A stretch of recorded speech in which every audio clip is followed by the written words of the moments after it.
it going? A splendid day to you. Happy Sunday. Elsa, what's that? Stop. You are disturbing. I'll not buy gummy bear for you again. Okay guys, so yeah, I'm excited to do this today. So I was going through my channel, I was like, wow, the numbers keep climbing. It's like day in, day out, as I keep showing up, the numbers just keep going up, right?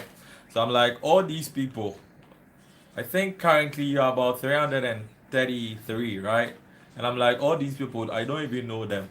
But they are coming along the YouTube journey. They are here with me. Right. So I just wanted to do this so that you get to know me, right? I'm in my space, I'm in my house, I'm in my home. I'm doing a YouTube video. I'm live streaming. I'm sharing my perspective and my journey. And it's like you're coming along. So you get to know me. Are we good? So yeah, first off, I just turned 31 this year. Yeah, man. And it came with its own challenge. It came with its own experience. It came with its own growth. And yeah, it's been an exciting thing, right? So when I turn on my camera, I was like, wow, I went through all this and I'm still able to, turn on the camera to document the journey ahead. So yeah, where do we start from? So basically, I'm Ghanaian, if you don't know, right? I'm Ghanaian and I grew up in Bemakam. So my dad was an ex-military man, right? So I grew up as a soldier, but so my popularly known nickname is Soldier Boy, right? But now I'm an ordained pastor, I'm an electrical engineer, I'm an entrepreneur, I'm a day trader, I'm so many things. But the journey all started in Bemakam, right? And I hope I'm able to even find my lost long ago friend, and he goes by the name Alex, right? We went to the same kindergarten. That was Nicolette, right? So that's my kindergarten growing up in Bema Camp. Nicolette was located between Cantonment and Labadi. So that's where I used to, start my education. And it was fun. That's where I picked my little brofosem. You get it? And after Nicolette, I went to Bema Camp Complex. So if you are here and you're from Bema Camp, you ever went to one of the faith garrison schools, hey, shout outs to you, right? So I went to Bema Camp Complex or Bema Camp Basic, and yeah, from basic to junior high school. And from there, I went to the best boys senior high school, or in general, the best boys school in Ghana, St. Peter's Senior High School. Yeah, Hilltop, So yeah, I'm a Pescoba, a proud Pescoba. And yeah, right after Pescoba, I went to KNUST. That's where I got my Bachelor's of Science in Electrical and Electronics Engineering. Right, and I was also a Katanga baby. Katanga baby, right? So yeah, and I was also in Presby. So I was a NUBSI executive, and I was also in charge of the Katanga Hall as a NUBSI executive. Yeah, so the university was fun, and yeah, alongside I got the opportunity to go to Germany, and coming back from Germany, I'm like, if that's how electrical engineer life is going to be, I think I might want to look for another thing, right? I just saw how mundane and routine and work, research, and what I was like, no, I'm an extrovert, right? I'm a sanguine. I need to be out there.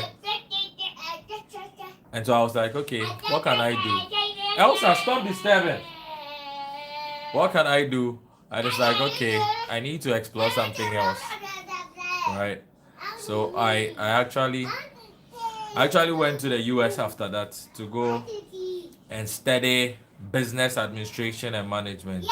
So I have an A in business administration and management, and I spent 2.5 years in California.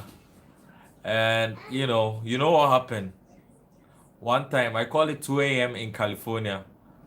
God woke me up and was like, "Hey, I want you to go to Ghana." And I was like, "Never. I'll not go to Ghana. God, why do you want me to go to Ghana? The grass is greener here. We came for the American dream. So we are not going home." And God was silent.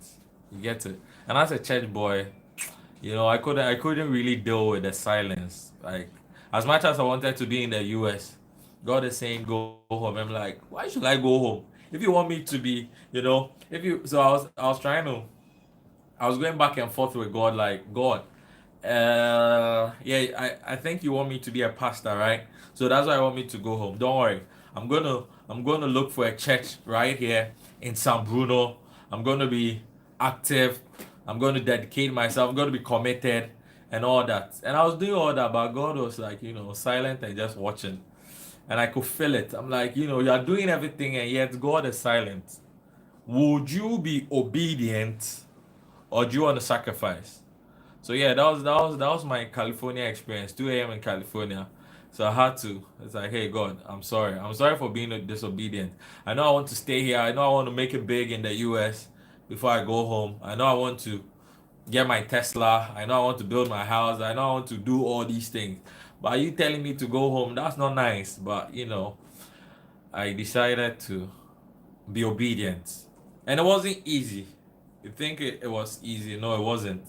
So I don't know the journey you might be going through. I don't know wherever you find yourself in life, but yeah, when God tells you to do something, it's not easy, but then as you follow, it becomes easier. When His Holy Spirit is directing and guiding, it becomes easier. You get it. So yeah, that was pretty much it. But even in California, as you can see here on my Facebook post, I'm with my wife, all white, right? And before that, that was when I was in California with this lady. Yeah, that was when I was, getting dedicated to church stuff. And God is like, no, I don't want you to be here. I want you to be back home. So painful. So painful. Why would you, like, can't think of it. Why would you want to move from America and come back to Ghana? Everything is greener over there. Like, everything just works. The system works. Why do you want to come home? So it was a hard thing for me to do it, but then I did it. God had to change my mind. He had to change my mindset. He had to bring me to the place and say, hey, can you trust me? Can you trust me to take care of you? Can you trust me? Can you put your Isaac on the altar for me? That was more like it. That was more like the Abraham experience, where it's like, hey, you only have one son, but can you give him to me? And if you can, I'm going to make you father of all nations, father of many children, father of many generations. But give me that one that you have. So, being in the US was quite precious to me. It's like, you find yourself in the US and things can work. Things can easily work. I was not even done with school and I had like 3 different job opportunities. It's like, hey, yeah, we like you. Come and work with us. You get it. I've gone out there, searched for all these opportunities, and God is saying, go. It's so hard and it's so painful. My goodness. But in that season, I was like, yeah. When God was silent and I was trying to do my own thing, I just realized that, you can't just do it by yourself. You need God. So I had to, piggyback, turn, and come in alignment with God and say, okay, I'm gonna do that, right? So even I got married whilst I was in the US. As I was working, I was saving, and then hey, I just proposed. It's like I was coming for a vacation, right?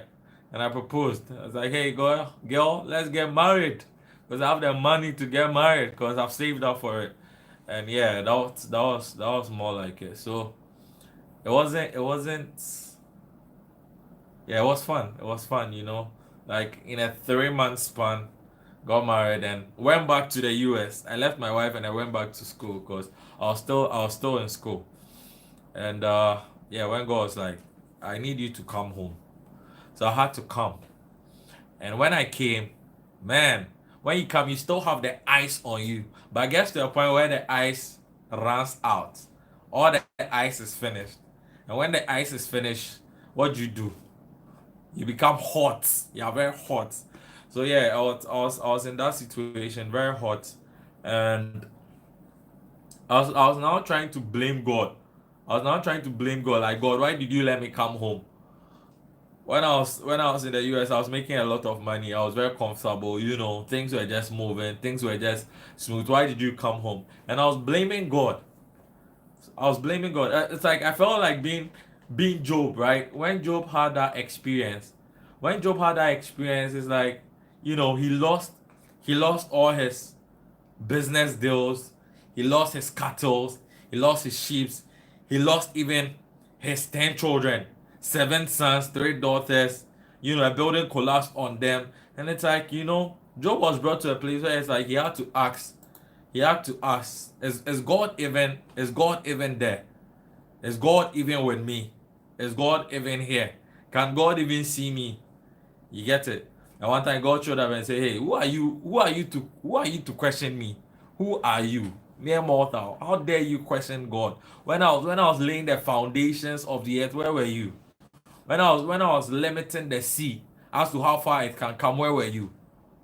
When I held the earth on pillars, where were you, Job? And how dare you question me?" So yeah, I was in that faith, I was in that space, and I was like, "Oh God, this one day I'm blaming you." And you know what happened? I slept. And when I slept, I had a dream. It was a wild dream, no? Cause yeah, let me give you another backstory. So growing up, I already made you know I grew up in Bema camp.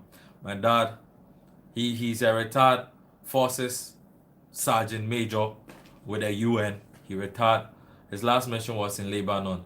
And so, I was more like trying to take after him, right? Walk in my father's shoe. So all I knew was to become an electrical engineer in the army. So as I was studying electrical engineer, the whole goal was to become an electrical engineer in the army. But along the way, I experienced God, right? I experienced God. I had a God encounter. And as I said, God changed my mind, man. I experienced God. It was more than a dream, right? Like previously, I really did have many dreams. And when the dream is getting quite unpleasant, I can just wake myself up. You get it? But in this dream, it was different. I couldn't wake myself up. No matter how unpleasant I felt, I couldn't wake myself up. I was like, what's happening? And I could see my body. That's I think people call it near death experience, right? And I could see I was dead. I could see my lifeless body because I was out of my body, and I could see my body lying down. And it's like I'm also out of my body, and I'm like, see this lifeless body. And I was in that space or in that realm. I was crying out for my mom, and I was crying out for my dad, right? And we are in a very lovely family. There's that relationship oneness there. It's like you wake up and you go and say good morning, mommy, good morning, daddy. That kind of household. So in this state, in this experience, I could see my body had lifted and my lifeless body down, and it's like morning had come in the realm. Morning had come. My parents were expecting me to come and say good morning. I didn't come and say good morning. So now they came to my room and they were trying to wake me up, and I was not waking. And I could see this. And I was calling out to them. I could see them calling out to them, but they couldn't hear me. They didn't know where I was. They couldn't just hear me. And I was like, what's going on? I was really screaming. I was really calling out for my parents, but they couldn't hear me. And what happened? Demons came for me. There are a lot of things that happened I didn't understand, but later, because I wasn't really God person like that. So I didn't understand most of the things. But I know that it's like 2 or 3 demons came for me. One on my left, one on my right, and one behind me. Like they are bodyguarding me. Or like I've been arrested. You know how a police will arrest you. And they were taking me away. And I was crying out for help. I was like, Mommy, Daddy. But they couldn't hear me. They couldn't help me. And they took me away. It was dreadful. There was so much fear and so much panic. These beings, these demons coming for you, and we were going through a tunnel. I call it a deep, dark, smelling, pungent, suffocating tunnel. That was the tunnel we were going through, and as we were going, it was so dark, man. But I got to a place, and now it's like we had left the tunnel and gotten into a place like cells, like prison cells, right? So now from tunnel, the new opening is prison cells, and I could see so many people were in the prison cells. And funny enough, what I could see was one of my friends, right? very much like three or four of my friends, very much alive, not dead. They were alive, and I could see them in prison. So it was more like whatever sin you found yourself in on this earth, in that realm, you were being tormented by that particular thing. So if you were addicted to something, that is how you'll be punished in that cell. So every cell was different. Like every cell had its own punishment, every cell had its own torment. And one of the questions that still rings bell in my mind is, Ernest, are you also here? And immediately my response was, where am I? You get it? And it's like, why did they say Ernest, are you also here? Because I had a form of godliness. I had a form of godliness, like a church boy, but doing my own thing, having my own addictions, having my own secret sins, right? So you see me on the outside, it's like, yo, this guy is so innocent, this guy is so, spot on, but that was not it. And yeah, so right after the prison scene, now I was put in chains. And what I used to describe this is, if you are doing social studies in Ghana, right? We have slave trade, and how the slave trade was, like, I saw a book and like how they are depicted it. That was kind of a similar thing, where in chain around your neck to the next person in front of you, chains around your hands to the next person in front of you, chains around your waist to the next person in front of you, chains on your feet to the next person in front of you. So it's like, just you have been chained in a line, right? And so you couldn't take yourself out of the chain. You couldn't go or break scot-free. So no matter how unpleasant the experience might be, you couldn't save yourself. So there were so many times I tried to wake up, like, oh, I thought it was a normal dream, so let me wake up. But I'm not able to wake up. Then I realized that this is not a dream. And I could see ahead. Now we were being matched to, at the end, right? There was more like a lake, or there's like fire. There's fire where there were some bigger demons shoving people into it. Like they have a shovel. Like the way you take a shovel and you scoop some sand, scoop some sand. Like, let's say you are filling a truck or a car with sand. You scoop it and you throw it. And that was what the demons were doing to the people. So the people at the extreme end, the demons will just take them, throw them away, like shove them in the air, and it's like they're just falling in fire. And it was so dreadful. So I was very scared and I was afraid. I was like, no, I can't wait for this thing to happen to me. And I was doing whatever I could, right?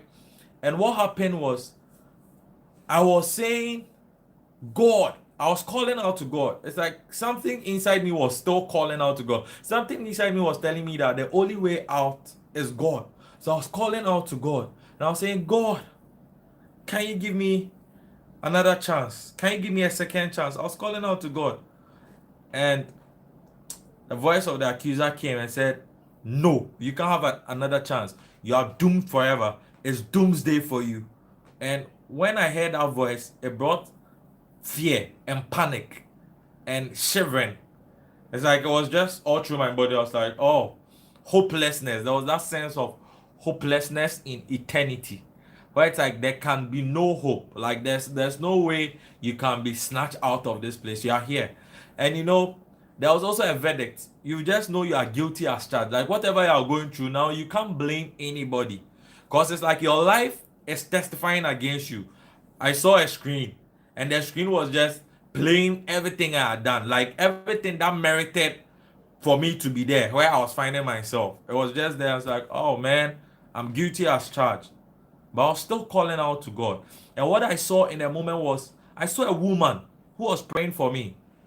So now, as an ordained pastor, I really like praying. I like praying for people because prayer saved me firsthand. I could see this woman, she was praying for me, very aggressive. And I was asking for mercy in that place. I was like, God, oh, can I get a second chance? Can I get a second? And it's like, as this woman was praying, it looked like I could cry out more to God and ask God. And in a moment, there was this bright countenance. This bright light just came, and it's like it just came, and by that presence, my chains and my shackles were broken. So that long queue, I found myself in that unfavorable experience, that torment. I was delivered from it. Like the chains broke, and I was excluded. I was extracted from that queue, and I was returned back to my body. Right.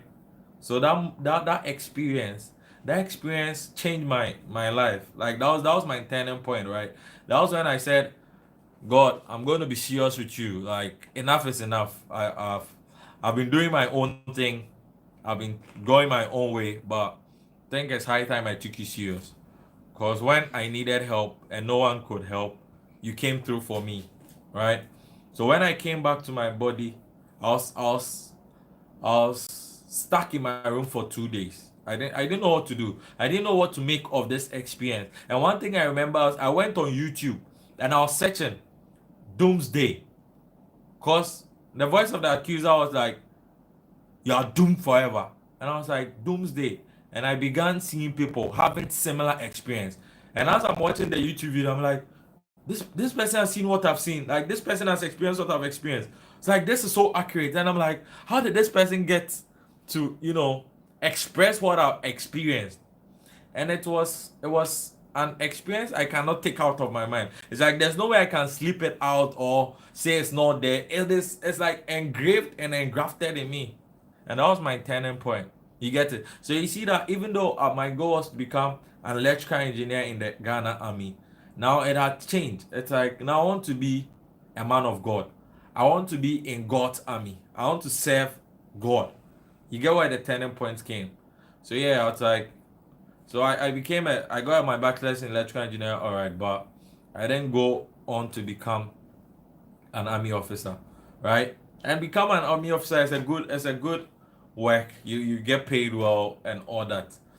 And yeah, that was one experience. So during the time where I had come from the US and I'm home and all my ice had dried down and I'm hot and I was going through the season, I was like, God, even if I had, gone the route to become an army officer, I'll be very comfortable and very okay and things will be smooth. And I had another dream. It's like God speaks to me in dreams, right? And this dream, I could see me becoming an army officer. So it's like Job asking God and God answering me. So it's like I became like the Job and asking God, and God was answering me practically. God was answering me practically. Practically, I was being answered. It's like, wow. So in this dream, I'd see myself, okay, what if I had gone this route? What if I had become an army officer? What would have happened? And I became it in this dream. And I saw, my dad did so well in the army, so it was easier. I was climbing the ladder. I was like, I was on riding on his shoulder. I was doing things really quickly at a faster pace than compared to my mates, right? Because I had a real dad as a mentor who could guide me through things. And I became a commander of my troop and went on peacekeeping. And that was a dreadful one. There was so much bombing and shelling and war, and it's like my troop we got ambushed. We got ambushed. It's like reading the Bible. I was reading King Jehoshaphat, and I remember how God set ambushment against Mount Seir, against Moab and Ammon, and so that's what happened. We were ambushed, and I could see the guns, the bullets everywhere, bombing all around, shelling all around, but I was not as though there was a dome around me, there was a covering around me, right? Even in the like there was a covering around me, so maybe there could have been shots that could have wasted me, but then there was a covering, and what happened was the enemies, they came for me, they captured me and they took me to their base. And you know how they killed me? They used a dagger, right? A short dagger, and curved like a J-shaped dagger, very short. And so one person was behind me, just stabbed me from the back, right through my heart. and I fell down, knees down, face down. And the moment I fell down, face down, I woke up in hell. And immediately I woke up in hell, in that dream, I begged for mercy. I'm like, God, I've experienced this before. It's like Hades or hell. I don't want to be here. Like, I don't want to take chances. I don't want to go through. I don't want a minute or a second to even pass for me to experience anything. Like, God, I'm asking for mercy. And immediately, God brought me back from my dream. So around 3 a.m., I was sweating. I just left the bed. I came to my office. I came to sit down. And I was just, it's like trying to grasp for air. Like, whoa, how can I be complaining? All right. There's a lot God is saving me through. There's a lot God is saving me from. So I just have to bring my mind to that place, like, trust God. Bring my mind to follow God. And it was hard. It wasn't easy. Yeah. And then going forward, there was some temptation, to be at your lowest point, and you wonder how your friend will know. Your friend will bring you some deal, and you know that, hey, it's a good deal. It's like you think about it and like, hey, Charlie, I can buy my dream car. I can do this. I can do this. I can do all these just by that deal. But I'm like, hey, no, I'm not gonna do it. I'm gonna, set my mind on God. Like, do the God way. Go the God way. And it wasn't easy. Like, when I cast my mind back, I'm like, how did I even get through that season? How did I even get through that season of life? But here I am. And now I'm a I'm a father of two, right? I got married. You can see my beautiful wife. We are all in white. And that was actually the naming ceremony of our first baby. And yeah, it's a lot. But like, yeah, it's been a journey. It's been an experience. It's been an experience. And how did God change my life? He drew me closer to himself. He chose me. It's like God has chosen me to be his own, right? And he's made me a pastor. So in April, I got ordained as a pastor. And it's like, right from that experience, I was trying to see how to, you know, combine everything. I'm an entrepreneur, right? I do business. How did I even get into business? It all started whilst I was in the States, right? So as I was studying, I needed money. Like, the money I was making wasn't enough. It wasn't enough to take care of my house bill. California is an expensive state. You're paying like $800 in rent, plus your utility will come, and so many things. And it's like, hey, the money was not enough. So I needed to start a business. I needed to, find a way of making money. And as I was in the US, my sister was also in studying in China. So we had to, come together and it's like, hey, we all need money. So how can we start making money? And there was that usual request that, hey, Ernest, I literally came home every vacation. So it's like, Ernest, when you're coming, can you buy me this sneaker? Can you buy me this tea? Can you buy me this and that? So I was like, oh, why not start a business? Because a lot of people are interested in the clothing, the sneakers, and all that. So yeah, we started a business. Then our business is shopping GH. That was a very good business we built. Now it has metamorphosed into, a shipping and a logistics business where we just deal with B2B, ship for businesses and order. At first we will do the shipping and we'll do the selling all by ourselves. Right. So that was a business we started, and it was a good business. But at a point, it was, you are making a lot of money, and then it's like when you're making a lot of money, now it's like your values begin to change. It's like your values begin to change in some way. It's amazing. My values were beginning to change. The kind of clothes we were buying, they were very, some way be very revealing. That's what the ladies wanted, right? So it's like that's what we're buying. But then it's like we're putting our Christian values on the side. It's like, are you a Christian store? How is it that you are selling these revealing dresses and all that? It was just a whole lot. And we get to a point, it's like, no, let's drop these dresses and let's focus on bags, accessories, slippers, heels, and all those things. Because at the point, we're making a lot of good money because the people wanted these kind of dress, these very revealing dresses, and we're the plug. We could buy it in bulk, and we do our business marketing and all that. And yeah, so I've really I made my first $1,000 online, through e-commerce, right?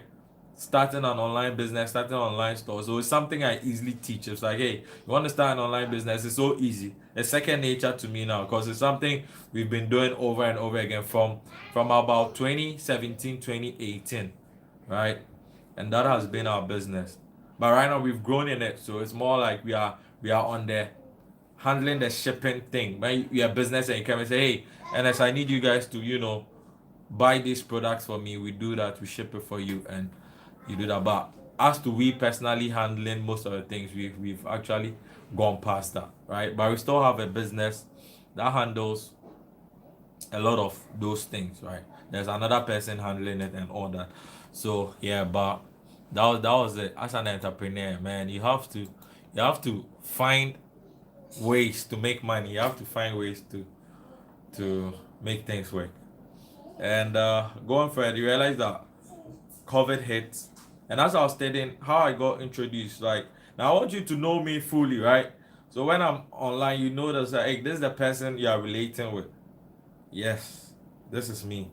So I got introduced to the stocks market or the financial market whilst I was studying business administration. That was my accounting professor. One day he came and was like, hey, everybody, create a demo account, create a simulated account, trade a market for the whole semester, try and make money. All I knew was if I knew your name, a company I knew, I just buy. I didn't know you could sell and still make money. But that was my first introduction around 2017. 2018. That was my first introduction. But when COVID hit, that was when I took trading seriously. Oh, no one is going anywhere. Everybody is at home. So I had to, start learning about trading and getting into it. And I love it. Like trading is not easy. Trading is so hard. And I think that's one thing that has been able to get me glued to it. Because I easily drop things when things become easy. It's like I'm always looking for the next challenging thing. If things become so easy, I'm like, hey, but trading is not easy. Trading is difficult. Trading is hard. Trading is like every day you're exposed to a new thing. Every day the market tells you and does a different thing. How do you manage your emotions? How do you manage your patience and all that? So yeah, that's how I also got into trading. So I got into entrepreneurship by being a student who needed more money to take care of my bills. And so I had to start an e-commerce business with my sister who was in China. So we were working together. She does the shopping, she brings it down, and my wife was in Ghana. So the goods come to her, and I do the marketing. I do the Facebook ad, around the Instagram ad. I just put it out there, and you run ads, $5 ad, and it brings in people. It exposes your business to new people, and that's how we're building our business. We're getting new buyers, building, building, building, and yeah, at a point, it gets messy along the way where it's like money becomes a drive, everything money, money. Then it's like your God values come, and God will just call you and realign you and say, hey, are you serving me? If you are serving me, this is the way we do things. This is how we go. So always the God mindset will just come and change you and say, yes, I know your heart is after this. I know your heart wants this, but this is what God, I also want for you. So do it my way. Let's do it my way. Let's do it the God's way. And yeah, we did that. So how I became an entrepreneur and how I became a trader. So COVID hit and it's like, hey, let's do this, right? And how I became an electrical engineer, I earned a bachelor's degree in electrical engineer, an AA in business administration and management, right? And now I'm like, hey, I want to become a professor. So that's where I'm journeying towards. I'm like, hey, I want to document my trading journey as well. And I'm someone who likes reading. I'm an avid reader. And I was thanks to my roommate, right, in KNUST. My roommate was a mechanical engineer. And I was like, I just did not understand how an engineer liked reading. It's engineer, we are all about calculations and maths. Why are you always reading? He could skip a lecture just to finish up on a book he was reading on Amazon Kindle. And I was like, this guy. So I was like, what do you get in reading? And I was like, yo, NS, you don't know. Read Freakonomics. Freakonomics was one of the books he made me read. And like from there, I was like, wow, reading is really interesting. It has so much depth and so much communication. So I just got interested in reading, and from there it's like, yo, I became an avid reader. I'm always reading. So I decided to document my journey, and I'm like, okay, what do I like doing? Let me document that. I like reading. Let me document that. What do I do? I trade. So let me document my trading. What do? I pray. I'm an ordained pastor. I pray a lot. So let me document my journey. So I want you to see me in an encompassing way. Don't just see NS as NS a trader. NS is a trader. NS is a pastor. NS is a reader. NS is an entrepreneur. NS has so many caps on, right? So I want you to see me in the right perspective. See me broadly. See me as I am, right? I don't want to be narrowed. I don't want to be boxed. And you see me that, oh, NS all he does is trade. Oh, NS all he does is preach. Or NS all he does is pray. Or NS all he does is read. No, I do all these things together. I find a way to, bring them together. So yeah, I just wanted to, share my story. So you have a background knowledge of me. You can experience me like my growing up from Bema Camp, going to Nicolette, going to Bema Camp Complex, going to St. Peter's, going to KNUST, being at Katangi, going to Germany, going to the US, and it's like, becoming an entrepreneur, becoming a trader, becoming a pastor, becoming a husband, becoming a father. It's been a journey, and the journey still continues, right? The journey still continues, and now the goal is to become a professor, right? So I'll be doing school soon to start. I'll be doing school, and we'll see how far it takes us, and I'll be documenting my journey. As I said, we have about 90 days to wrap up the year. I'm like, hey, no days off. Every day I'm going to show up. Even on the weekend, I'm going to show up. That's why I'm showing up on Sunday. You get it? I'm showing up because I've said it and I'm going to do it. Being a man of my words. One time my dad was like, yo, Ernest, you are very intelligent, but when the but phrase comes, it's like, ooh, what should you expect? Said Ernest, you are intelligent, but you lack focus. You don't stick on doing one thing. And I was like, yeah, he's my dad. He knows me better than anyone else. So I'm going to work on that. I'm going to try and remain focused. And I'm excited about trading. Trading is one thing I've been able to stick with for the longest while. Everything, once it gets so easy for me, I'm not interested in it. Once it doesn't challenge me, I'm not interested in it. But I'm learning to, be focused, build momentum, build intentionality about this whole thing. And yeah, I think so far, so good. I've been consistent, I've been dailying, and I see that the numbers are also going up. It's like, hey, people are showing up, and I'm like, hey, these people that are showing up, they don't know me, but you're here for me. So how can you get to know me? That's why I wanted to put this out there so that you know me. And my name, if you will, Kwabena Owusu Ernest. Right? If you want to call me Kobe, call me Kobe. If you want to call me Ernest, like the Americans would say Ernest, yeah, you can call me Ernest. If you want to call me Owusu Bediako, like feel free. But I'm here. I'm also a pastor. So Pastor Bediako, Pastor Ernest, if you will. And yeah, I'm excited to document this journey. I'm excited to, see how far we go. Show up on YouTube every day, do what I'll do, share my life, share my experience, and yeah, it's gonna be fun. So this is me. This is what I'm doing. Yeah, you can see this. My WhatsApp image. That was when I was getting ordained as a pastor, and it happened this year in April. All right, that's you can see trading. Trading is what I do every day. I'm with my team. We are doing London.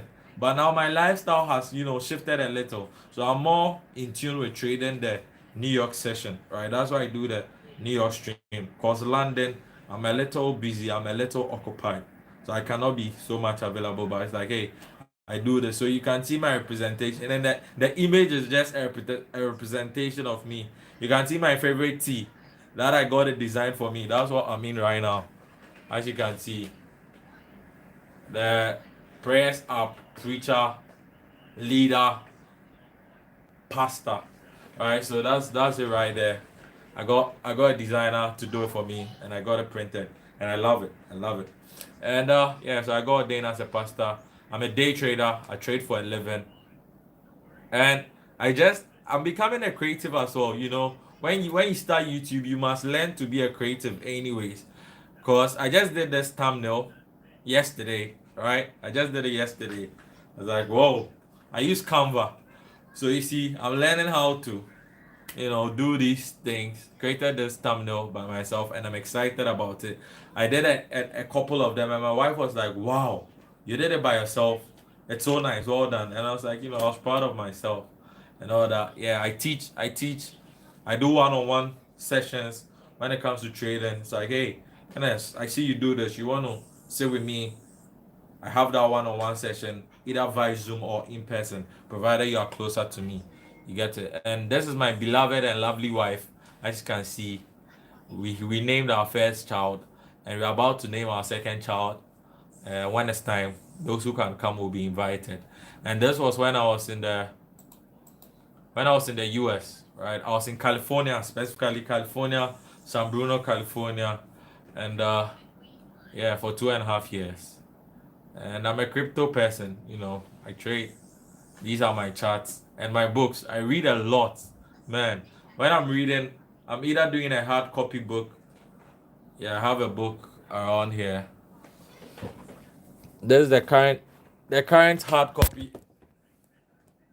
Oh, okay. The current hard copy book I'm doing is this. My boy Charles.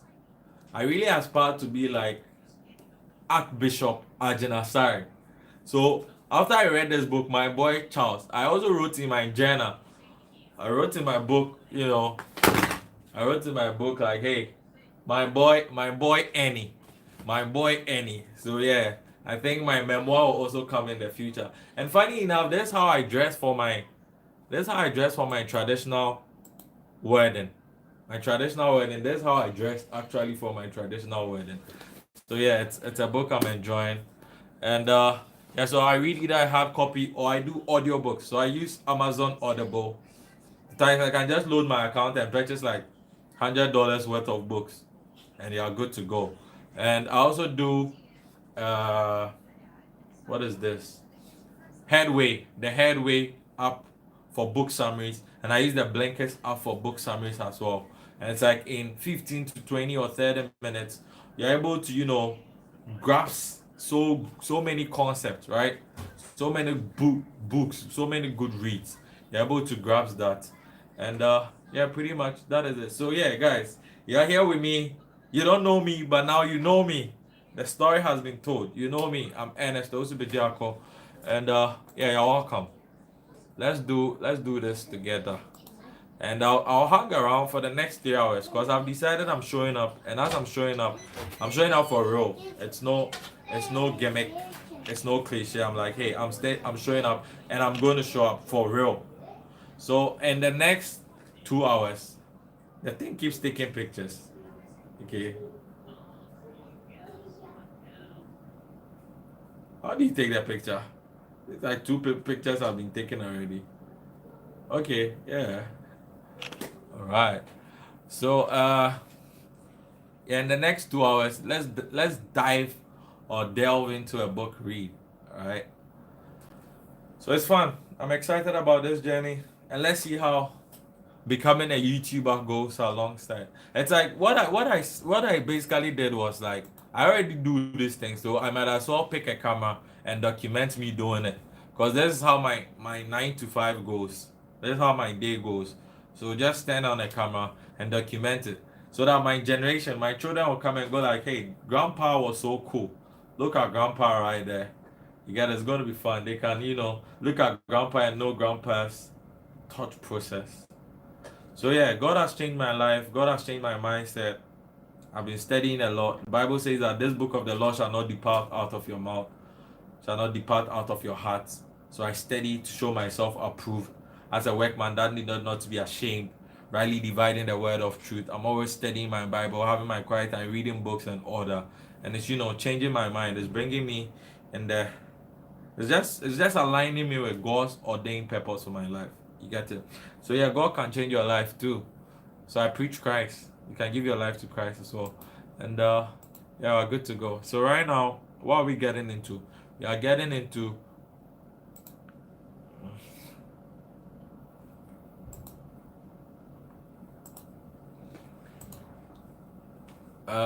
we already did an analysis for Bitcoin yesterday. So as I said, that's the bias that the market will just keep coming rallying up to this place, and I can expect a sell off from this zone. Is that okay? So now let's get into a book reader and see, I nailed it. You get it. You nailed it.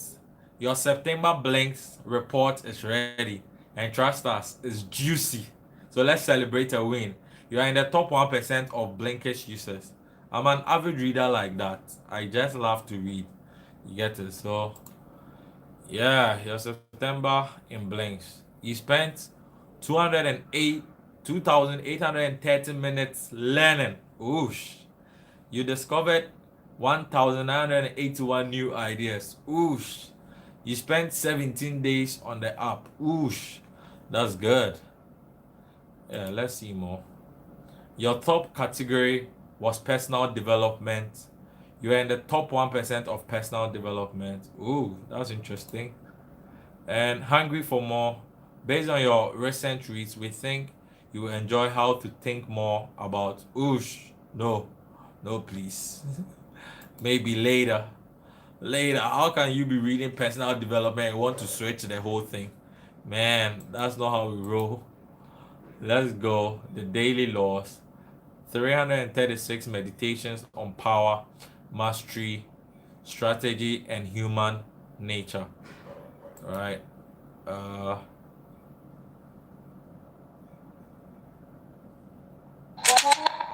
okay. Imagine life as it used to be for our distant ancestors. Here, in this wilderness, food is always scarce.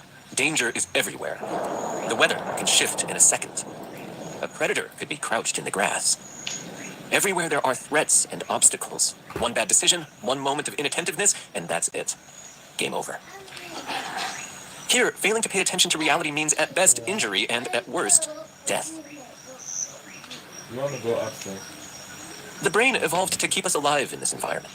It's a tool for navigating a perilous reality, the reality of hunting and gathering and avoiding the jaws of saber-toothed tigers. Fast forward to today. There's food on the table. We live in cities, sheltered from the elements. The saber-toothed tigers are long dead. But we've still got the same tool in our skull, a brain that evolved over the course of thousands of years to help us navigate a reality that most of us can only imagine. Today, unlike our ancestors, we can indulge in fantasies and daydreams. We can let our guard down, and our environment probably won't kill us. Today, the main threats we face are interpersonal and psychological, and they're posed by people rather than predators.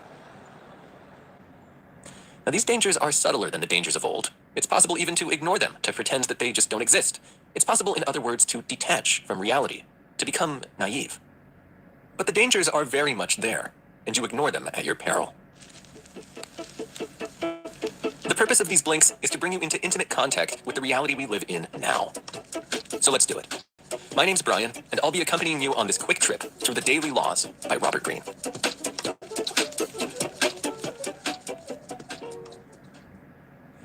Welcome to blink number 1. This blink contains an absolutely crucial law, but cliffhanger, I want to give you a little context first. Why is it called the Daily Laws? Well, Robert Greene structured his material like a calendar. There are 12 sections, one for each month of the year, and for every day of each month, there's a piece of advice. Greene calls these bits of advice laws, hence the title, a law for each day, the Daily Laws.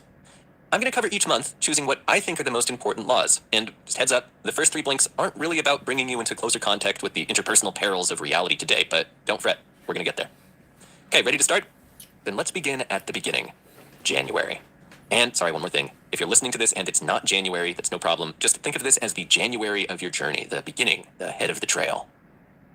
The first part of the journey is about mastery.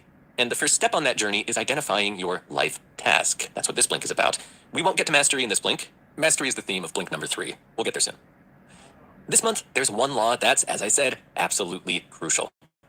Reconnect with your childhood passions and find your life task. How do you find your life task? Maybe it's better to think of it not as a treasure hunt, as a seeking for something that's out there, but as an archaeological dig, an unearthing of something that's inside of you. The story of Robert Greene's life task is the perfect example. As a child, Greene knew what he wanted to be. He loved words. He wanted to be a writer, maybe a novelist. Then came high school, college, graduation. He had to find a job and to make a living. He still loved words, loved reading, loved writing, but being a novelist wasn't going to pay the bills. He became a journalist, which didn't last long. A few years later, an editor advised him to switch careers. His style was strange, said the editor. His ideas were esoteric. He wasn't writer material. Greene was devastated. But he realized that the editor was right. He still loved words, still loved writing, but he wasn't a journalist. He didn't know it at the time, but he was a different kind of writer. And thus began a long period of searching. He traveled Europe, from Greece to Barcelona, Paris to Dublin. He took whatever work presented itself: construction, English teaching, receptionist at a hotel. All this time, he read and he wrote. Then he returned to Los Angeles, his hometown.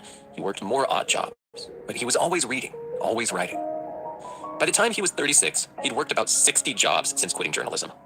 From the outside, he seemed adrift, unmoored, and there were periods of self-doubt and depression, but something prevented him from feeling truly lost. There was always a feeling that he was being guided by an inner force. When his big opportunity came, he was ready. While in Italy, he met a book producer, and he found himself pitching an idea that would later become the 48 Laws of Power. Suddenly, all that reading he'd done, all the ideas he'd absorbed, coalesced into a coherent, compelling pitch. The rest is history. He got a book deal, and the book was a huge success. The point is this. Greene knew, even when he was a little kid, some part of him knew what his life task was. It was to write. Though there were false starts, though there was lots of seemingly aimless wandering, he did eventually arrive at his life task. Had he not paid attention to that inner voice, had he ignored the impulse to write, his life task might have remained unrealized. So what's your life task? A good place to start is with your childhood. What were you obsessed with? What did you love doing? If you can't remember, ask someone who can, a parent or a grandparent or maybe a family friend. Even if you don't know what it is at this exact moment, your life task is there, waiting to be unearthed. Welcome to blink number 2, which corresponds to February. February is the month of apprenticeship. If February could only have one law, it might be this. There's no skipping the apprenticeship phase. If you want to get to the next step, mastery, you cannot skip the apprenticeship phase. Think of anyone that you consider a master: Leonardo da Vinci, Bruce Lee, even Robert Greene. In each case, pretty much always, there was a long apprenticeship phase that preceded mastery. In Greene's case, and this should be pretty fresh in your mind, he did tons of reading and writing before he published his first book. Or, to take an example from slightly more distant history, consider Napoleon, who was famous for his seemingly preternatural military skill. A quick look at the map, or at the enemy's distant encampment, and boom, he'd suddenly know whether to fall back, or advance, or simply delay for the time being. His subordinates were in awe of him. Did their leader have mystical powers, or what? You know where this is going. Napoleon's skills weren't mystical. They were the product of a long and intense apprenticeship. At military academy, he had burned with ambition, and he found himself entrusted with serious responsibilities at a very young age. Through long years of arduous study and incessant practice, he honed his abilities bit by bit. So, what's the law? I'll say it again. There's no skipping the apprenticeship phase. Some people may look like natural geniuses, but they're almost certainly not. Remember this, and accept that you'll be an apprentice many times in your life, like every time you set out to learn a new skill or step into a new role. Don't let the apprenticeship phase frustrate you. Embrace it. Learn all you can, and slowly but surely, you'll get through it and enter the next phase, which is mastery. Mastery is the phase that comes after the apprentice phase, and it's the theme of March. But a quick thing about mastery. It's not a destination. You don't get there and call it a day. It's an ongoing process, a practice, a state of being. Rather than attaining mastery, it might be better to talk about maintaining mastery. In some ways, mastery is just an extension of the apprenticeship phase, since even as a master, you need to remain committed to learning, to growing, to developing your skills. The only difference is you're not apprenticed to a master, you're apprenticed to mastery, to the act of learning itself, the act of striving toward mastery. The instant you stop learning is the instant you'll start to lose your grasp on mastery. All right, so what's the law of March? The law is that mastery is a process, but also always try to get to the inside. What's this mean? Well, think of learning any complicated skill. Learning the piano, for example. At the beginning, you're on the outside. The piano is just a bunch of black and white keys. At this point, that's about all you've got. You don't know how to play a chord or a scale. You're on the outside. The goal is to get to the inside. This means going through the arduous, boring, slow process of learning the basics. This process isn't necessarily fun. It's often disorienting and aggravating, but little by little, the piano stops being a jumble of keys. You start to think in chords. You start to see scales. You stop thinking about where your fingers should go. You've entered into the instrument, playing instinctually, understanding it not from the outside in, but from the inside out. That's what it means to get inside. And that's also about as good a description of mastery as you're going to get. Whatever you're undertaking, be it a sport or a writing project or learning the piano, you have to get to the inside. Remember, though, that it's a process. You can get to the inside, but you can always go deeper. You can always learn more. A master is never content with where they are. Real masters are eternally pursuing mastery, always trying to get even more inside.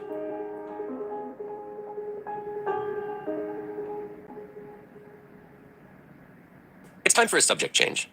The last 3 months were about the path to mastery. The next 5, so through August, are about the game of power that's always being played, both in the workplace and out, and how to navigate that game. So let's get started. If there were only one law for April, it'd be this: never outshine the master. During Green's long period of searching, when he bounced from job to job, back before he wrote the 48 Laws of Power, he worked as a researcher, digging up interesting life stories for inclusion in a series of documentaries. At the time, Green was in his mid-20s, and when it came to the world of power plays and office politics, the game of power that's always being played, he was completely naive.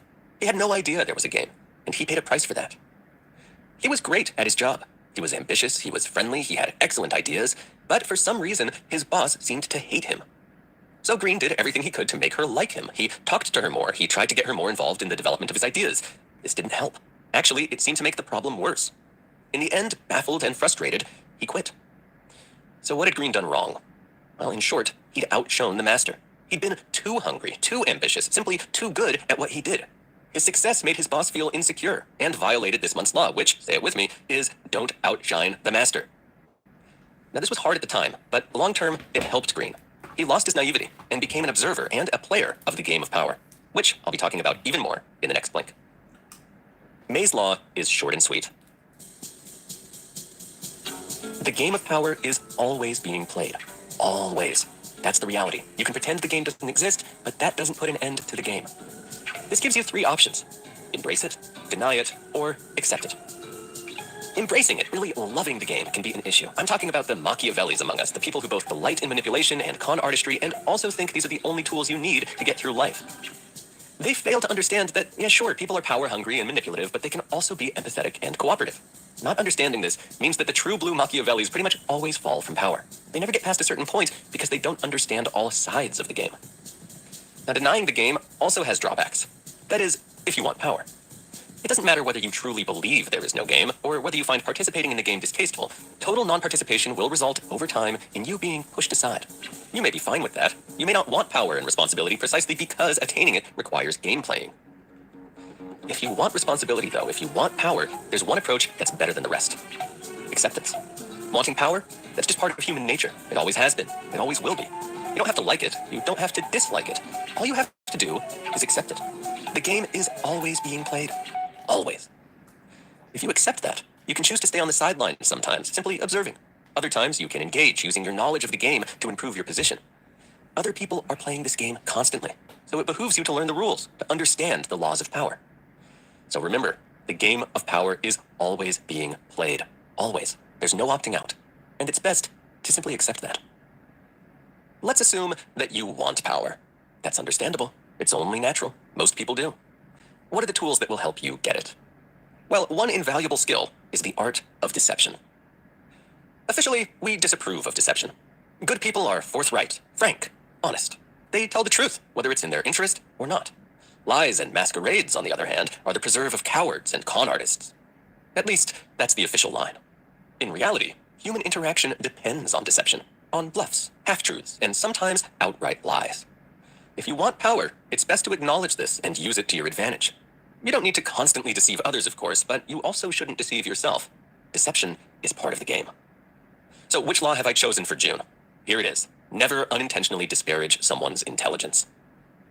Intelligence and ego are inextricably linked. Just think about how hard it is to acknowledge that someone else is more intelligent than you are. Not to pay lip service to their intelligence, but to really acknowledge your intellectual inferiority and their intellectual superiority. We immediately start to come up with justifications, right? Like, sure, she may have a PhD, but she's not so bright when it comes to day-to-day life. Or, well, he had an expensive education, and if I'd had those opportunities, you get the idea. Intelligence is central to the way people see themselves, so it's never a good idea to make someone feel unintelligent. They'll resent you, and they'll still think they're smarter. So it's far better to deceive them. Even if you know that you're smarter than someone, you should make them feel that their intellect is superior to yours. This will soften them up, make them lower their guard, which will create an environment where it'll be easier to get what you're after. Power. The laws in July and August are similar. July is all about seduction. August is all about persuasion. Both of these skills are central to the game of power. Power comes in many forms, but some are harder to detect than others. We're so used to imagining power as brute force that we forget it's often a subtler phenomenon. The ability to entice people, to excite their interest, in other words, the ability to seduce and persuade them, is a form of power that's easily as potent as the power to intimidate or suppress, and it's usually far more effective. Winning someone to your side is better than forcing someone to join it. So, what are the most important laws when it comes to seduction and persuasion? For seduction, an invaluable tactic is delaying satisfaction. Now, here we can learn from the figure of the coquette. A coquette is a flirt, a woman who can wrap men around her finger by enticing them and holding them at bay at the same time.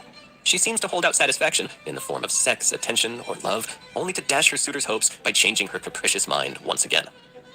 She knows all too well that attraction grows when it's unsatisfied, and that holding herself aloof is often the best way to woo. When it comes to persuasion, let's return to that giant of history, Napoleon.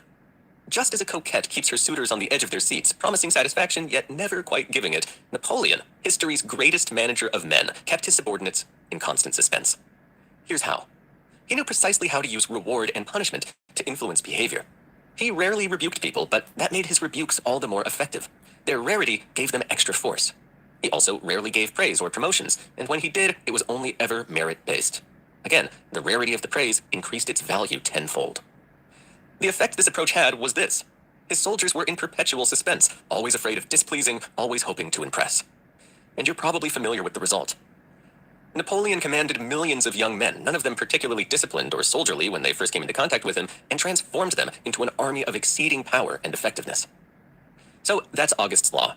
Keep the people you want to control in suspense. And don't forget about delaying satisfaction. The more you make someone wait for something, the more they'll want it. So again, the laws for September, October, and November are similar, so I've bunched them all into one blink. Life can sometimes feel like a battlefield. We're beset on all sides by struggles and difficulties, by trials and tribulations. Sometimes just getting by can seem to require more strength than we possess. That's why it's important to be able to elevate yourself above the petty struggles of each day, to adopt a higher and wider perspective, a point of vantage from which life's daily battles seem smaller and more manageable. Taking this perspective means thinking strategically, with a view to our long-term goals and our deepest convictions. When we fail to elevate our thoughts in this way, we get stuck in tactical hell. Those are Green's words, tactical hell, bogged down in trifles and reacting unthinkingly to every stressor life throws in our way. Bickering couples often find themselves in tactical hell. They get so wrapped up in winning each battle and proving themselves right that they forget the long-term damage they're doing to their relationship. Instead of elevating their perspective, they get stuck in the bitter here and now. The only way out is to take a step back and gain some detachment. Ask yourself, do I need to be enmeshed in this battle? Or is there another higher perspective I can take? And that's September's law. Take an elevated view of life. Now, October's law is pretty similar. It encourages us to get in touch with our negative emotions like fear or anger, and then to analyze them rather than dwelling on them. In short, to take an elevated view of your feelings. One way to do that is simply to take a step back, which is November's law. When you feel yourself being drawn into an emotional whirlpool, allowing yourself to become embroiled in some sudden upsetting passion, pause for a minute. Wait before responding to that text. Go ahead and write the email, but wait a bit before sending it. Refraining from action gets easier the more you do it. Think of it like a muscle you're strengthening. By avoiding the pull of petty yet draining situations, you save your time for the things that really matter.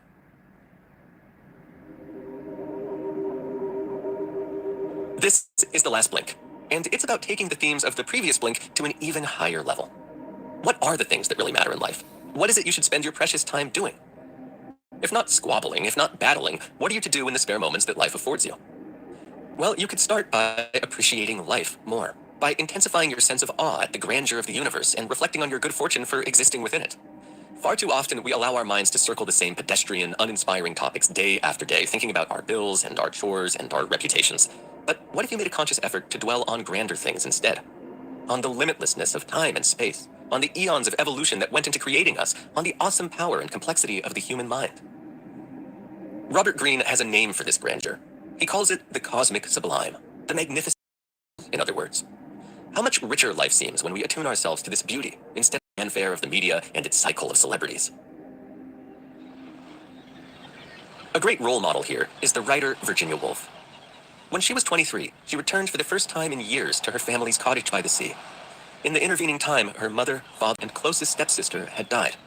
The empty house and nearby the relentless sound of waves on the shore brought home to Woolf the inescapable passage of time. Listening to the waves, Woolf was overcome by a sense of the infinite, of the antiquity and the perpetuity of the sea. Over the next 3 decades, Woolf would return again and again to the same spot, and eventually capture her experience of the cosmic sublime in a novel, To the Lighthouse, a difficult but breathtakingly beautiful book. So that's December's law. Get in touch with the cosmic sublime.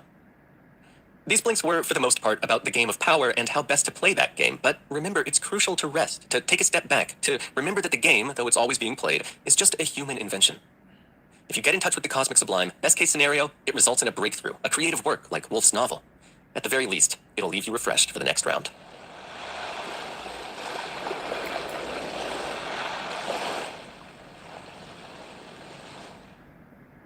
You just listened to our blinks to The Daily Laws by Robert Greene. The first 3 laws are about working your way toward mastery. You gotta find your life task, you can't skip the apprenticeship phase, and then remember, mastery is a process. Next up, never outshine the master. And remember, the game of power is always being played. There's no opting out. An extremely powerful tool in that game is deception. And remember, you don't have to be deceiving other people all the time, but also don't deceive yourself into thinking that others aren't trying to deceive you. Next up, seduction and persuasion. You can seduce people by delaying satisfaction, and you can persuade them by keeping them in suspense. Moving on, you can avoid tactical hell by taking an elevated view of life and by analyzing your negative emotions. Good way to do that is to simply take a step back now and then. Finally, get in touch with the cosmic sublime. Who knows, it might result in you writing a literary classic. And at the very least, it'll give you a little bit of rest before getting back into the game. Again, thanks for listening, and see you in the next blink. Robert Greene, The Art of Seduction. The English word seduce is derived from the Latin word seducere, which means to lead astray. We all have an inner desire to be seduced, to be drawn out of our dull routines and into an erotic drama of imagination and possibility. To be seduced isn't necessarily to fall in love, but seduction can set the stage for a more traditional and lasting relationship. So, how do you seduce someone? It's about building anticipation, mystery, and charm, techniques that you'll learn in these blinks. But first and foremost, remember this. People should never think that you're angling or manipulating them for something, since that'll create mistrust and resistance. Remember, the line between love and hate is thinner than you might think. Blink number 1. Insert yourself into the target's environment, but don't appear too eager. The true seducer knows that life can be pretty humdrum, an awareness that allows the seducer, through finesse and creativity, to inflame the target's fantasies and desire. This is no straightforward task. The approach must be oblique, such as to spark the target's imagination in an advantageous way. The first lesson of seduction is not to be overeager. Early on, you shouldn't put your cards on the table and tell your target exactly what you want. You must be indirect and elusive. If you approach at wholehearted bound, you're going to appear desperately insecure. You'll be more successful if you don't reveal your hand too soon. With seduction, it's always best to let your target come to you, under the misapprehension that she is the one making the first move. Try to make an impression of neutrality. You should make yourself noticeable, but you needn't approach the target. In fact, that's exactly how the Duc de Lauzon worked his magic on the Duchess de Montpensier while at Louis XIV's court. When the Duchess first met the Duke, she found herself rather enamored with the notorious lady-killing Lothario. But during later chance encounters in court, the Duke appeared quite blasé. Nonetheless, after a few tete-a-tetes, the Duchess began to enjoy his company. Before too long, he became her confidant. All he did was play the part of the friend and keep close by. The Duchess's curiosity was stirred. Perhaps their friendship could become something more. How could the Duke not be interested in one of the most beautiful and noble women in France? Lauzon's approach was slow and steady. He was careful not to appear too interested too soon. It was the intrigued Duchess who confessed her infatuation to him first. And it wasn't just the Duke she desired, but a marriage as well. An effective seducer is spider-like, building a strong and sticky, and barely noticeable, web. Blink number 2. Once you've intrigued your target, start sending contradictory signals. Seduction is in its essence a psychological game. So what's the best way to capture someone's attention and lodge yourself in her mind, making it impossible for her to think of anything else? First, you've got to stimulate your target with your appearance or your actions. After that, start sending mixed signals. We're all fascinated by people who are hard to figure out, the unfathomable, intriguing types. You should try to come across as enigmatic so that your target thinks you're deep and thoughtful. Hint at complexity and create paradoxes. You could, for instance, appear all innocent-eyed, but then throw out a flirty look. Or perhaps you could balance witticism with bouts of shyness. Gender roles are good to play with, too. For example, a man could cultivate a feminine appearance through his clothes or gestures, but mix that with a bit of machismo or talk about more masculine matters. It's also good to stay a little ambiguous and to occasionally step back from the fray. That's exactly how Josephine de Beauharnais seduced Napoleon Bonaparte and became his wife, even though he was one of the greatest French military geniuses of the era and could easily have had his pick of women. She attracted Napoleon through gracious manners, inviting him to her regular parties where she focused only on him, despite the swarms of men around her. And what did she do once she'd stirred his desire? She began ignoring him and declined invitations to join him on campaign in Italy. Napoleon became incensed, but she then eased the drama by composing the most passionate letters to him. The lesson? Don't be an easy conquest. You should tease and flirt, but always be prepared to step back and be self-sufficient. Blink number 3. Use your target's insecurities so that he or she wants you all the more. When do you most want attention and affection from others? Most probably it's when you feel something's missing in your life. It's a fact, you can't seduce someone who's completely satisfied. Therefore, you should demonstrate that you know how to soothe your target's pain or sense of emptiness. We've all had those moments of self-doubt. Yes, we know how to hide our insecurities in public, but even if they're invisible to others, those feelings linger on, constantly pecking away at us. When we fall in love, it's primarily because we believe that the beloved can fill those existential holes, whether we're worried about the future, insecure about our looks or intelligence, or just suffering from a pervasive feeling of ennui. This isn't only true in the romantic realm. The same holds for corporate or political seduction. The great seducers in these fields successfully create a sense that buying a certain product or voting for a particular politician will improve your life. Next, you should find a way to show your superiority so that your target is eager to prove his or her worth. In fact, that's how Cleopatra was able to seduce Julius Caesar. She peppered her conversation with subtle references to her ancestor Alexander the Great, antiquity's military genius par excellence. This pushed all of Caesar's buttons. Cleopatra's small jibes stirred up all sorts of anxieties and insecurities in the martially inclined Caesar. He had to prove himself to her. However, you shouldn't be overly severe when toying with your target's self-esteem. Otherwise, he may feel unworthy of your affection. A good strategy here is to lower your target's protective walls by first making him the center of attention. Once he feels comfortable, you can gradually start to regain the upper hand. Now, we'll look at how best to penetrate your target's world. Blink number 4. Use flattery to reflect your target's most favorable characteristics. Do you know how hunters capture small birds such as the lark? By using a mirror. When the lark sees itself, it becomes spellbound by its own mating dance. It loses all notion of where it is, making it easy prey. You too can mesmerize your target this way. Hold up a mirror to show them their best attributes. This works because when we're flattered, we lower our defenses. When we're made to feel pretty, clever, or unique, we get a hit of self-esteem, and this is something we can quickly get addicted to. That's exactly the method Jeanne Poisson, later Marquis de Pompadour, employed when she seduced the French King Louis XV and became his mistress in the 18th century. Louis XV, ever in the shadow of his predecessor, the flamboyant Sun King Louis XIV, had retreated to a life of gambling and hunting. But Poisson made him believe in himself. He should be a respected and wise man, and overcome his reputation as a listless and lightweight king. She set about formulating architectural projects on which he could advise. She even built a theater where she would put on plays, and so molded him into an arts buff. She unearthed those deeper qualities within him, and before long, he was extremely taken with her. To achieve a similar effect, you can also echo your target's disposition, personality, and penchants. We're drawn to people whose temperament is similar to ours. Deep down, we're all narcissists, and we find fascinating the people who share our beliefs, tastes, and experiences. Blink number 5. Switch it up now and then and pay attention to the little things. After you've caught your target's attention, it's time to take control. Tease their senses and keep them guessing. You can do this by behaving unpredictably.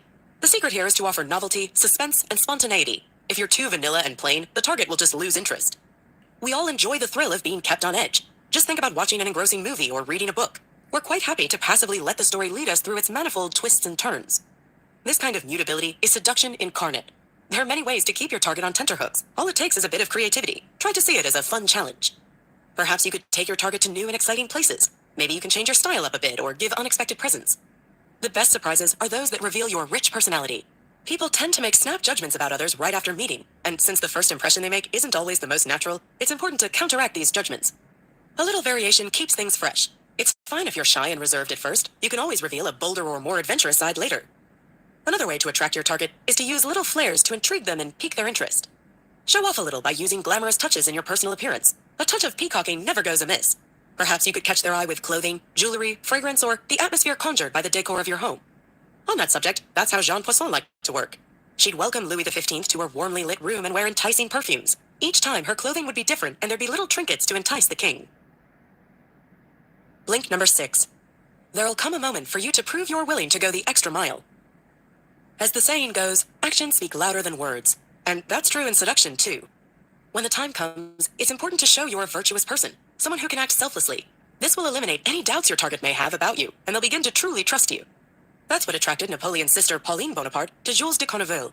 Notorious for her many affairs, she'd never stayed with anyone longer than a few weeks. But it was through selflessness that the dentist Conneville managed to inspire her devotion. Not long after they met, Pauline was struck down with a terrible case of toothache. Conneville offered to pull it out, but she just couldn't face the pain. He tried to comfort her and clarify just how simple the procedure was. Pauline was having none of it. She wanted a demonstration. Without thinking twice, Conneville ran to his dentist and demanded that the specialist remove one of his perfectly healthy teeth. This selfless act won Pauline's heart. But, of course, you needn't go quite that far to prove your own worth. Keep an eye out for opportunities and, if one doesn't present itself, don't hesitate to concoct something. There will be a moment when your target will be in need, perhaps requiring help solving a problem or a little favor. Don't overlook these breaks. And when you do seize one, go beyond the call of duty. Your virtuousness will be appreciated. Be sure that your effort doesn't go unnoticed, but if you do need to draw attention to it, be subtle when you bring it up.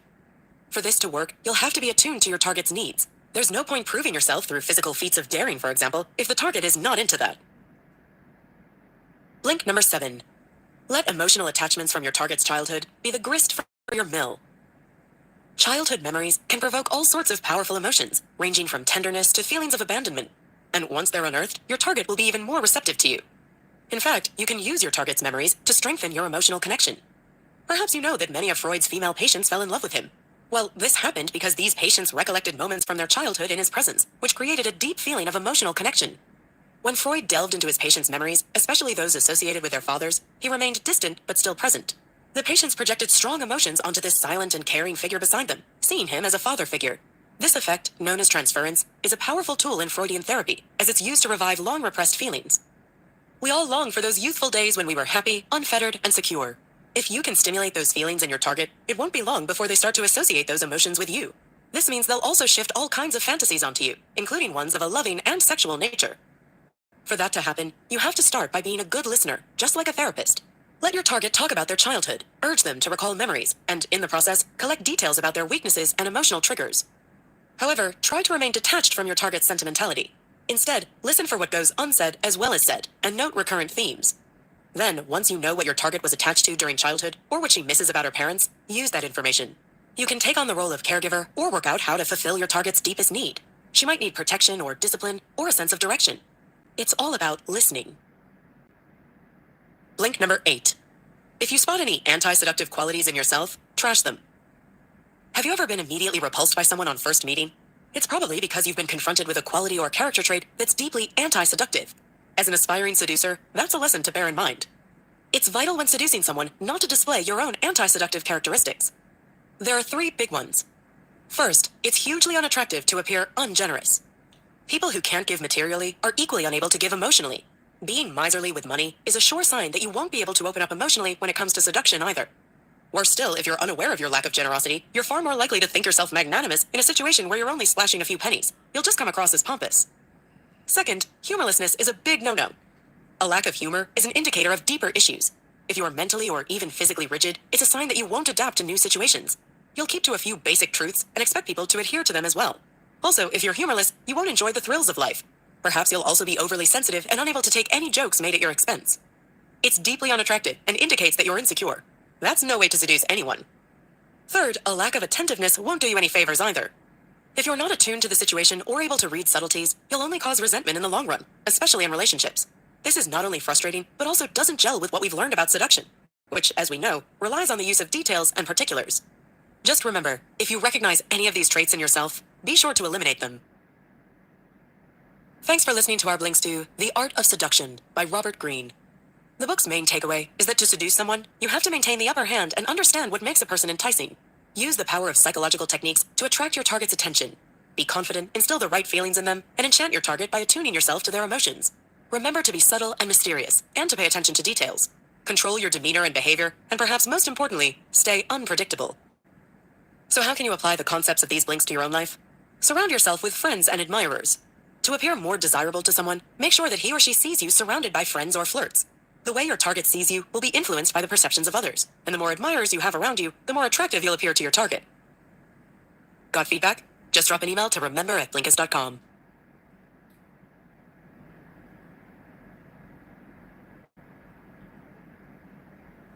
Neil Strauss, The Game, penetrating the secret society of pickup artists.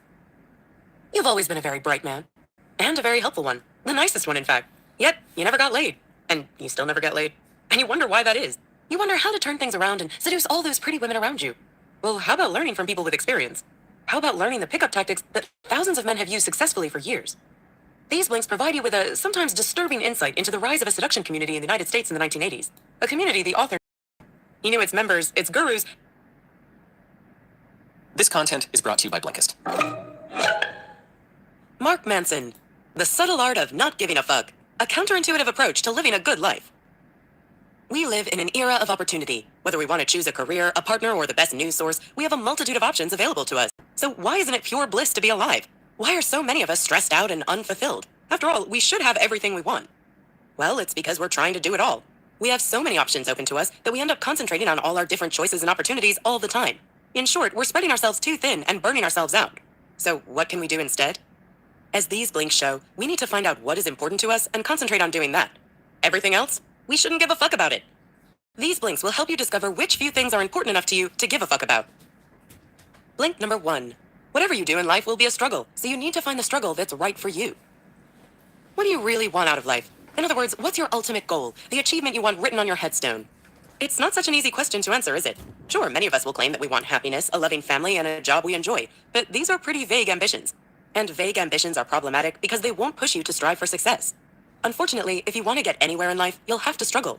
Achieving your goals will require hard work and plenty of perseverance. It's guaranteed that there will be setbacks and hardships on the way. If you don't have a goal you're determined to achieve, you'll falter in the face of this adversity. Let's say becoming a CEO is your goal. After all, being a CEO certainly sounds cool. Just think of all that power and responsibility. And yet, being a CEO is far from a walk in the park. CEOs regularly put in 60-hour work weeks. They have to make tough decisions, and they need to be ready to fire people time and time again. If you aren't hell-bent on becoming a CEO, you'll struggle with the hard work, and your chances of being a success will be slim. Since struggle is unavoidable, you have to find something worth struggling for. You have to identify what you really enjoy doing. Working on something that makes you happy will mean you'll not only be undeterred by the constant battle, you'll grow to love it. Take the author. He realized that he really enjoyed writing about dating, and so he decided to focus on writing a dating advice blog. It was a challenge at first, but because he loved what he did, he thrived on the adversity. Eventually, the struggle paid off. The blog garnered hundreds of thousands of subscribers, and it paid more than enough for the author to make it his full-time job. There is no point looking for an easy life, one without adversity. The only way you'll get ahead is to find a goal that you want to struggle for. However, it's equally important to say no to all the struggles and tasks that don't bring you joy. Be ruthless and stop chasing the things in life that don't make you happy. Concentrate on the few great things and don't give a fuck about everything else. Blink number 2. Suffering can lead to great things, but if you don't have the right values, you'll never be happy. The best examples of success through struggle can be found in the art world. After all, we tend to imagine the quintessential artist as poverty-stricken and underappreciated, someone who refuses to give in until her genius is recognized. And this stereotype is actually more accurate than you'd imagine. Consider the guitarist Dave Mustaine. In 1983, Mustaine was thrown out of his band when they were right on the cusp of fame. Seething with anger at the rejection, Mustaine became determined to show his former bandmates just how wrong they'd been. For 2 years, he worked relentlessly to improve his skills and find the musicians to make an even better band. The band he went on to form was Megadeth, a hugely popular band that went on to sell over 25 million records. However, despite the success of Megadeth, Mustaine still wasn't happy. He continued to judge his success against the achievements of his former band.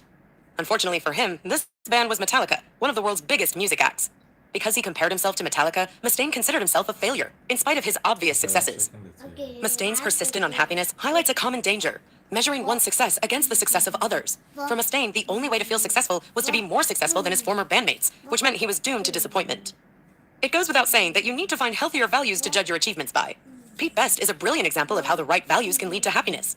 Like Dave Mustaine, Best was kicked out of a band on the brink of stardom. Alas for Best, this group happened to be the Beatles, the biggest band of all time. Watching his former bandmates reach the top, Best fell into a deep depression. But then he switched his values. He realized that what he really wanted in life was a loving family and a happy home life. Sure, he still wanted to play music, but he didn't want musical success or the lack of it to define his life. This refocusing led to a happy, fulfilled life, and Best even went back to enjoying making music again, this time for less successful bands. So our values are more important than success when it comes to happiness. In the next blink, we'll look at how to find the right values to live by.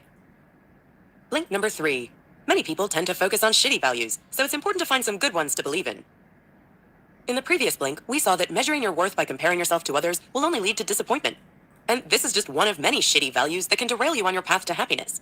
Consider pleasure, for instance. Many people choose to make pleasure their priority in life, and yet chasing pleasure above everything else isn't healthy. In fact, it's the central value of drug addicts, adulterers, and gluttons. Research has shown that those who regard pleasure as the greatest good are likely to be anxious and depressed. Another shitty value is using your material success as the yardstick for your life.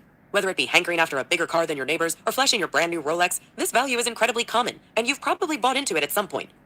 But it doesn't lead to improved well-being. Studies have shown that once our basic needs in life are cared for, extra wealth doesn't increase happiness. And chasing wealth can even have a detrimental effect if we chose to pursue it over values like family, honesty, or integrity. So how can you avoid shitty values?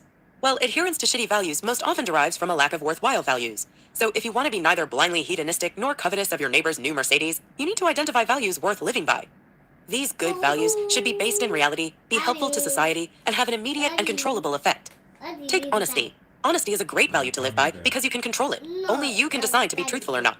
It's based in reality, and because it provides truthful feedback to others, it's helpful. Some other values that fulfill these 3 criteria are creativity, generosity, and humility. Blink number 4. Sometimes we feel like victims, but positive change only happens when you take full responsibility for your life. Every year, thousands of amateur runners take part in marathons. Many of them do so to raise money for good causes. Even though a great many struggle to finish, most marathon runners are proud of their achievement. Now imagine that instead of volunteering to run a marathon, you were forced to take part. No matter how well you actually ran, chances are you detest the whole experience. Feeling compelled to do something robs it of its joy. Sadly, many of us go through life as if our experiences were imposed upon us. Whether it be a failed job interview, a rejection from a loved one, or even a missed bus, we see ourselves as the unhappy victims of life circumstances. Let's look at an extreme example of this phenomenon. William James was born to a wealthy, privileged family in 19th century America. Suffering from ill health, he would often experience bouts of vomiting and back spasms. His early dream was to become a painter, but he struggled to make his mark, and his father constantly mocked his lack of talent. So he decided to pursue a career in medicine, and then dropped out of medical school. Unwell and unhappy, with neither family support nor a job, James considered suicide. But then he read about the work of the philosopher Charles Peirce. Peirce's central argument was that everyone should take 100% responsibility for their own life, a message that struck a chord with James. James realized that his misery stemmed from his belief that he was a victim of outside influences. Whether it was his sickness or his father's criticisms, he blamed his situation on things he couldn't control, and this made him feel powerless. He realized that he was responsible for his life and his actions, and empowered with this thought, he started afresh. After years of hard work, James went on to become a pioneer in American psychology. So if you ever feel like a victim, remember William James and try taking responsibility for your own life. Imagine you get dumped by your partner. It would be all too easy to blame your former beloved for being cruel and uncaring. But it'd be wiser to look at how you were responsible for the relationship's failure.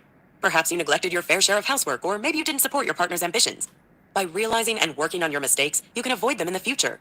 Only then can you live a better, happier life. Blink number 5. We often flee when our identity is threatened, but Buddhism can help. Picture this. You're a senior manager at a large, illustrious company. You like your job and the compensation. You have a nice car, sharp clothes, and the respect of your colleagues. Most of all, you love being a senior manager. Being a senior manager is who you are. Now imagine that you have the chance to get right to the top. However, the opportunity isn't without substantial risks. If you fail to pull it off perfectly, you'll lose everything. The job, the car, the respect, and most importantly, your identity. Would you take the chance? The vast majority of people wouldn't risk it. This is a result of what the author calls Manson's law of avoidance, the tendency to flee anything that threatens our identity.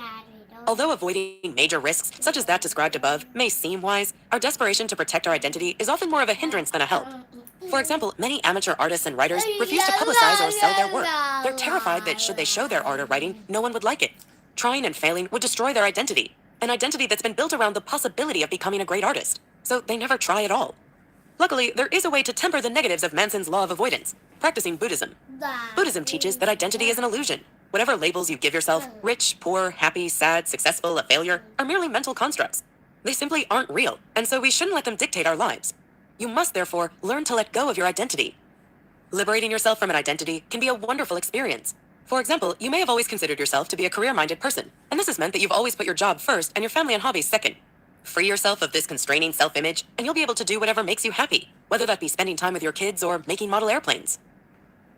Blink number 6. You need to accept your mistakes and insecurities if you want to see positive change.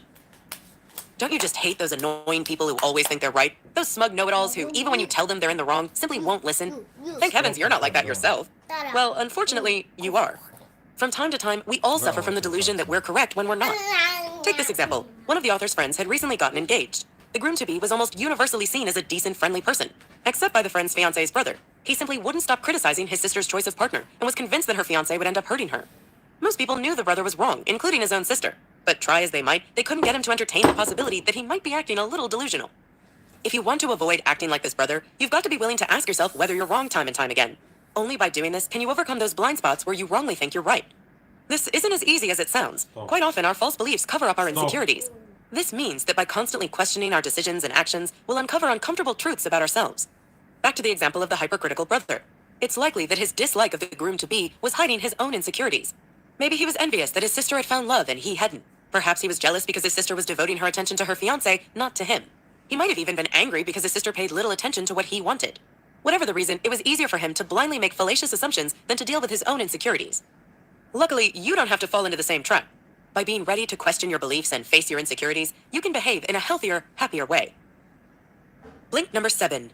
Romantic love can be destructive unless we learn to control it. Romeo and Juliet is perhaps the most famous love story in the world, and yet it's hardly a happy one. It's a rather chaotic story, involving murder, exile, and blood feuds, and it ends with both lovers committing suicide. The tragic tale of those star-crossed lovers highlights the destructive power of romantic love. Studies have shown that passionate romantic relationships have a stimulating effect on the brain similar to that of cocaine. That is, you experience an intense high and then you crash back down.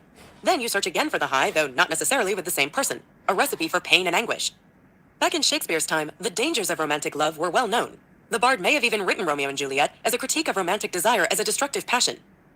Right up to the 19th century, most relationships and marriages were based on the respective skill sets of both partners, rather than their passionate love for each other. Of course, things are different now. Today, romantic love is often held up to be the ideal, and this can lead to heartbreak. So what can you do? Should you give up on the idea of romance altogether? Not quite. Romantic love can be either unhealthy or healthy depending on whether it fulfills specific criteria. Unhealthy love happens when each partner uses the relationship to run away from their problems. For example, they might be unhappy with their lives, and so they use their feelings for each other as a distraction. Unfortunately, no one can mask personal problems forever, and so this avoidance as passion inevitably turns sour. Healthy love, on the other hand, exists when both partners are wholly invested in the relationship. Rather than using it as a distraction, they're devoted to each other. Rather than concentrate on their own feelings, each partner offers support to their significant other. However, this support has to be desired. If a partner oversteps boundaries and seeks to control the other by, for example, looking to solve all their problems for them, problems will ensue. If one partner seeks to dominate the other, this is clear evidence of unhealthy love. Blink number 8. Humans are terrified of death, and so they try to live on beyond it. You might not like to think about it, but you're going to die one day. This uncomfortable fact, and how we deal with it, has an awful lot to do with how we live our lives. To fully understand just how much control death has over our lives, we can look to the work of Ernest Becker. Becker was a doctor of anthropology and a bit of a maverick. Although his unconventional approach and early death limited his academic career, he did write an influential book about dying, The Denial of Death. In this book, Becker presented two main ideas. The first is that humans are terrified of dying. Unlike other animals, humans are capable of thinking about hypothetical situations. We can imagine what our lives might be like if we had chosen to study a different subject in college, or say decided to be a pharmacist rather than a teacher. This ability to hypothesize has a downside, however. We can imagine what life would be like after we've ceased to be. This brings us to Becker's second main idea, that since we know we're doomed to die, we try to create a conceptual self that will live on after our demise. In other words, we spend our mortal lives seeking out immortality projects, things that will endure as our legacy. It's this desire that encourages some people to chase fame, while others may seek to make a mark in religion, politics, or business. Yet this dream of immortality causes problems for society. People's wish to fashion the world, or at least a part of it as they see fit, has caused war, destruction, and misery. What's more, it's not healthy for us as individuals. The desperate urge to make a mark causes us stress and anxiety. Luckily, there is a straightforward solution. We have to stop striving for immortality. We need to stop giving a fuck about fame and power and instead concentrate on the here and now. Look for meaning in the present and seek to spread happiness and joy where you are. And not giving a fuck shouldn't just be limited to thoughts of death. As you've learned in these blinks, trying to be all things to everyone just leads to pain. If you want to pursue a happy life, focus on the things you enjoy, be it the joyful struggle or a healthy relationship. Everything else is a pointless distraction. Thanks for listening to our blinks to The Subtle Art of Not Giving a Fuck by Mark Manson. The book's main takeaway is that we try to do too much in life, and this leads to stress and unhappiness. Each of us needs to learn to stop giving a fuck about the things that are causing us pain. Choose what it is you really want to care about and develop a more constructive approach to work, love, and life itself. Here's some more actionable advice. Forget FOMO and learn to say no. If you want to focus only on the things that really matter to you, it's vitally important to say no to everything else. FOMO, the fear of missing out, keeps us stressed, but the truth is we'll miss out on things no matter what. You can't have the perfect career, lots of family time, and countless hours to spend surfing waves on a sunny beach. It's more important to miss out on the right things. So pick what's important to you and ignore the rest. Be totally ruthless with this. For example, follow the path set by CEO multimillionaire Mohammed El Arian, who resigned from his lucrative job so that he could spend more time with his young daughter. This content was brought to you by Blinkist. For thousands of more titles and a special free trial offer, go to Blinkist.com/go1. Minister. The interbreeding theory suggests that Homo sapiens began mating with other species of humans, most notably Homo neanderthalensis, resulting in the gradual merging of these two species. There is evidence to back up this theory. The DNA of modern Europeans contains between 1 and 4% of Neanderthal DNA, as well as some DNA from other early human species. But critics of this theory point out that mating between Neanderthals and sapiens could only rarely result in offspring, because they were different species, not just populations of the same species. The replacement theory, on the other hand, suggests that Homo sapiens, thanks to our slightly superior skills and technology, pushed other human species towards extinction, either by taking away their food sources or by violently killing them off. This content is brought to you by Blinkist. Charles Duhigg, The Power of Habit. You've made the decision, no more cigarettes. Or maybe it's no more junk food. For a couple of weeks, things go swimmingly. You're proud of yourself. But then one day, the craving suddenly overpowers you, and before you know it, you're back to your old habits. Sound familiar? If so, you already know the power of habits. But where does the power of habits come from? As you'll see in these blinks, habits go deep into the human brain and psyche, and influence our lives in a myriad of ways. And while they make our lives a whole lot easier, just imagine if you had to figure out how to open a door every time you encountered one, habits can also cause problems and even ruin lives. Luckily, by learning how habits work, you can begin to overcome their power. So let's delve into the world of habits. Blink number 1. Habits are simple cue routine reward loops that save effort. In the 1990s, a group of researchers at MIT were studying mice to learn more about how habits are formed in the brain. The mice had to find their way to a piece of chocolate that had been placed at the end of a T-shaped maze. Using special equipment, the researchers could monitor the brain activity of the mice as they sniffed their way to the chocolate. When the mice were first put in the maze, their brain activity spiked. They could smell the chocolate, and they began searching for it. When the researchers repeated the experiment, however, they noticed something interesting. As the mice gradually learned where the chocolate was and memorized how to get there, go straight, then turn left, their brain activity decreased. This process of turning a sequence of actions into an automatic routine is known as chunking, and it forms the basis of all habit formation. Its evolutionary role is clear and crucial. It allows the brain to save energy and perform common tasks efficiently. Hence, even a complicated act that demands concentration at first, like finding a piece of chocolate in a maze or backing out of the driveway, eventually becomes an effortless habit. In fact, according to a 2006 paper by a researcher at Duke University, as many as 40% of the actions we perform each day are based on habit. In general, any habit can be broken down into a 3-part loop. First, you sense an external cue, say your alarm clock ringing. This creates an overall spike in your brain activity as your brain decides which habit is appropriate for the situation. Next comes the routine, meaning the activity you're used to performing when faced with this particular cue. You march into the bathroom and brush your teeth with your brain virtually on autopilot. Finally, you get a reward, a feeling of success, and in this case, a minty fresh tingling sensation in your mouth. Your overall brain activity increases again as your brain registers the successful completion of the activity and reinforces the link between the cue and the routine. Habits are incredibly resilient. In some cases, people with extensive brain damage can still adhere to their old habits. Just consider Eugene, a man with severe brain damage caused by encephalitis. When asked to point at the door leading to the kitchen from his living room, he couldn't do it. But when asked what he would do if he were hungry, he walked straight into the kitchen and took down a jar of nuts from one of the cabinets. Eugene could do this because learning and maintaining habits happens in the basal ganglia, a small neurological structure embedded deep in the brain. Even if the rest of the brain is damaged, the basal ganglia can function normally. Unfortunately, this resilience means that even if you successfully kick a habit, like smoking, you will always be at risk of relapsing. Blink number 2. Habits stick because they create craving. Imagine this scenario. Every afternoon for the past year, you've bought and eaten a delicious sugar-laden chocolate chip cookie from the cafeteria at your workplace. Call it a just reward for a hard day's work. Unfortunately, as a few friends have already pointed out, you've started putting on weight, so you decide to kick the habit. But how do you imagine you'll feel that first afternoon walking past the cafeteria without indulging? Odds are you will either eat just one more cookie, or you'll go home in a distinctly grumpy mood. Kicking a bad habit is hard because you develop a craving for the reward at the end of the habit loop. Research from the 1990s conducted by the neuroscientist Wolfram Schultz shows how this works at the level of the brain. Schultz was studying the brain activity of a macaque monkey named Julio, who was learning to perform various tasks. In one experiment, Julio was placed in a chair in front of a screen. Whenever some colored shapes were shown on the screen, Julio's task was to pull a lever. When he did, a drop of blackberry juice, Julio loved blackberry juice, would drip down on his lips through a tube.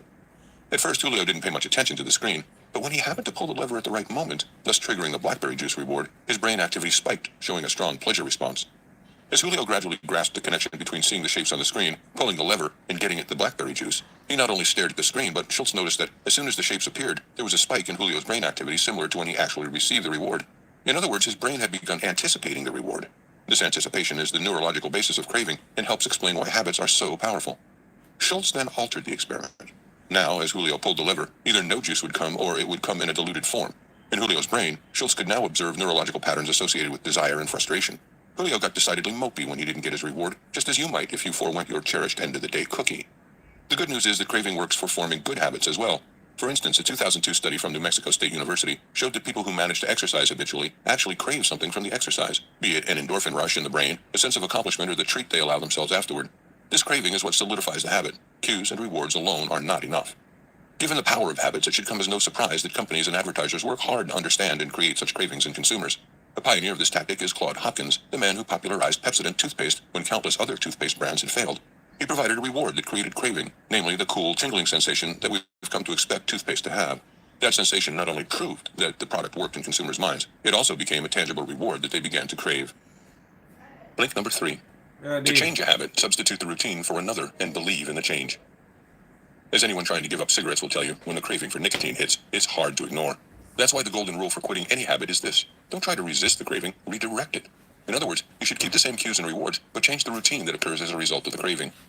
Several studies on former smokers have shown that by identifying the cues and rewards around their smoking habit and replacing the routine with one that has a similar reward, such as doing some push-ups, eating a piece of Nicorette, or simply relaxing for a few minutes, the chances of staying smoke-free increase significantly.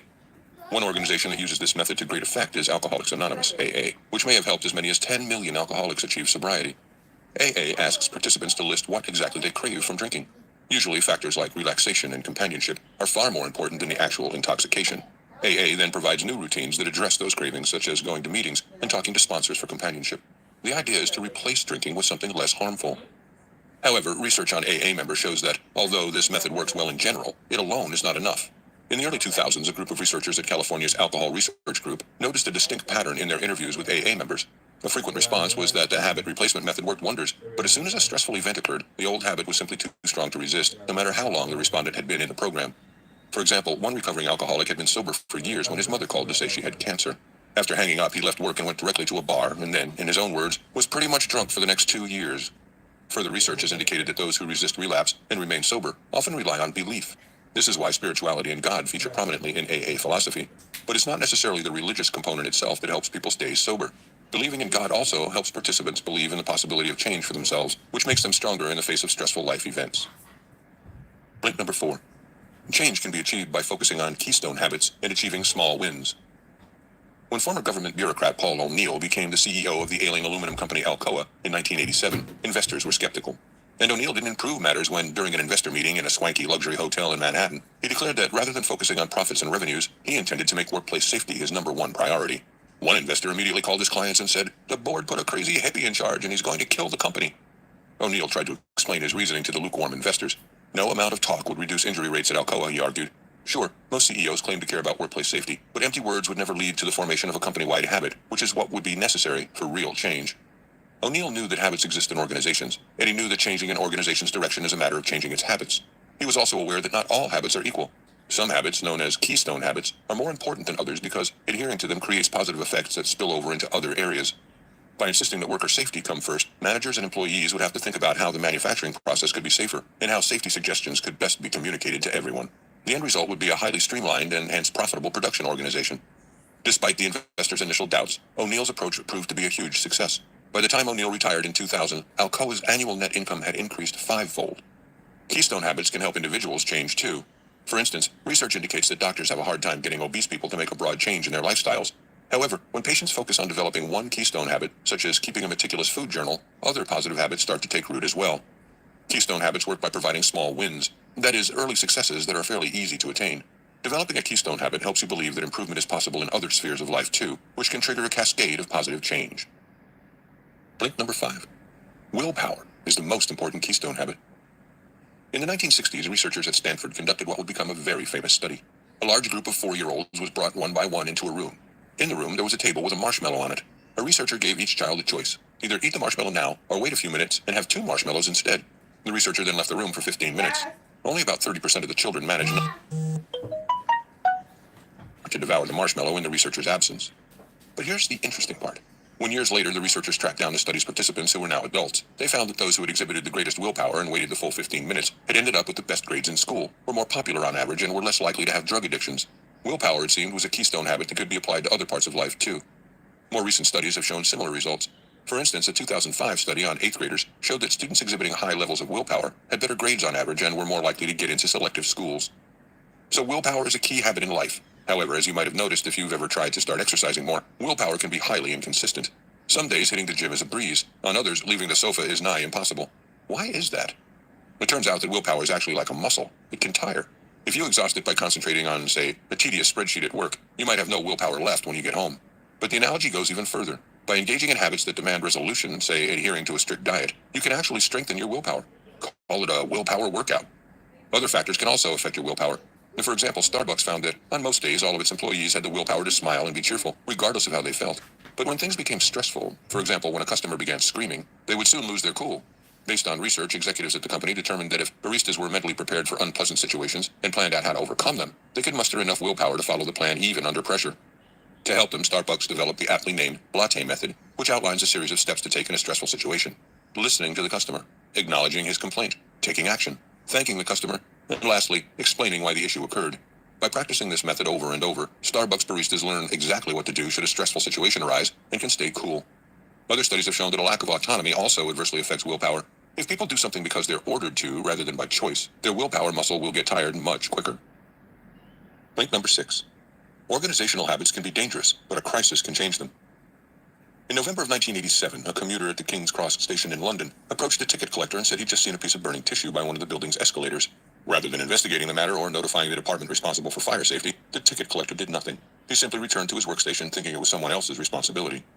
This was perhaps not so surprising. Responsibilities in running the London Underground were divided into several clear-cut areas, and as a result, staff had formed an organizational habit of staying within departmental bounds. Over the decades, an intricate hierarchical system of bosses and sub-bosses, each highly protective of his authority, had emerged. The nearly 20,000 employees of the London Underground knew not to encroach on each other's terrain. Under the surface, most organizations are like this, battlegrounds on which individuals clamor for power and rewards. So in order to keep the peace, we develop certain habits, such as minding one's own business. Soon after the ticket collector returned to work as usual, a huge fireball erupted into the ticket hall. But no one present knew how to use the sprinkler system or had the authority to use the fire extinguishers. The rescuers, who were eventually called in after a long series of failures to act by several employees at the station, described passengers so badly burned that their skin came off when touched. In the end, 31 people lost their lives. The failure at the heart of this tragedy was that despite its complicated system of responsibility distribution, no single employee or department at the London Underground had an overview responsibility for the safety of passengers. But even such tragedies can have a silver lining. Crises offer a unique chance to reform organizational habits by providing a sense of emergency. This is why good leaders often actively prolong a sense of crisis or even exacerbate it. In investigating the King's Cross station fire, Special Investigator Desmond Fennell found that many potentially life-saving changes had been proposed years earlier, but none had been implemented. When Fennell encountered resistance to his suggestion too, he turned the whole investigation into a media circus, a crisis that enabled him to implement the changes. Today, every station has a manager whose main responsibility is passenger safety. Link number 7. Companies take advantage of habits in their marketing. Picture yourself walking into your local supermarket. What is the first thing you encounter? In all likelihood, it's fresh fruits and vegetables laid out in lush piles. If you consider this for a second, it doesn't make much sense. As fruit and veggies tend to be soft and are easily damaged by other products put in the cart, they ought to be displayed closer to the registers. But marketers figured out long ago that if we begin our shopping by filling our carts with fresh, healthy items, we're more likely to buy unhealthier products like snacks and cookies as we continue to shop. This might seem pretty obvious, but retailers have figured out far subtler ways to influence customers' purchasing habits. For example, here's a surprising fact. Most people instinctively turn right when entering a store. That's why retailers put their most profitable products to the right of the entrance. As sophisticated as these methods are, however, they have one big drawback. They're all one-size-fits-all and don't account for differences in the purchasing behavior of individual customers. Over the past few decades, however, increasingly sophisticated technology and data collection have made it possible to target customers with breathtaking precision. One of the true masters of this game is the American retailer Target, which serves millions of shoppers annually and collects terabytes of data on them. In the early 2000s, the company decided to use the full force of its data to target a particular segment of the population, long known to be one of the most profitable, new parents. To get a leg up on its competitors, however, Target wanted to do more than market to new parents. It wanted to draw in expecting parents before their babies had even arrived. To accomplish this, it set out to determine pregnant women's purchasing habits.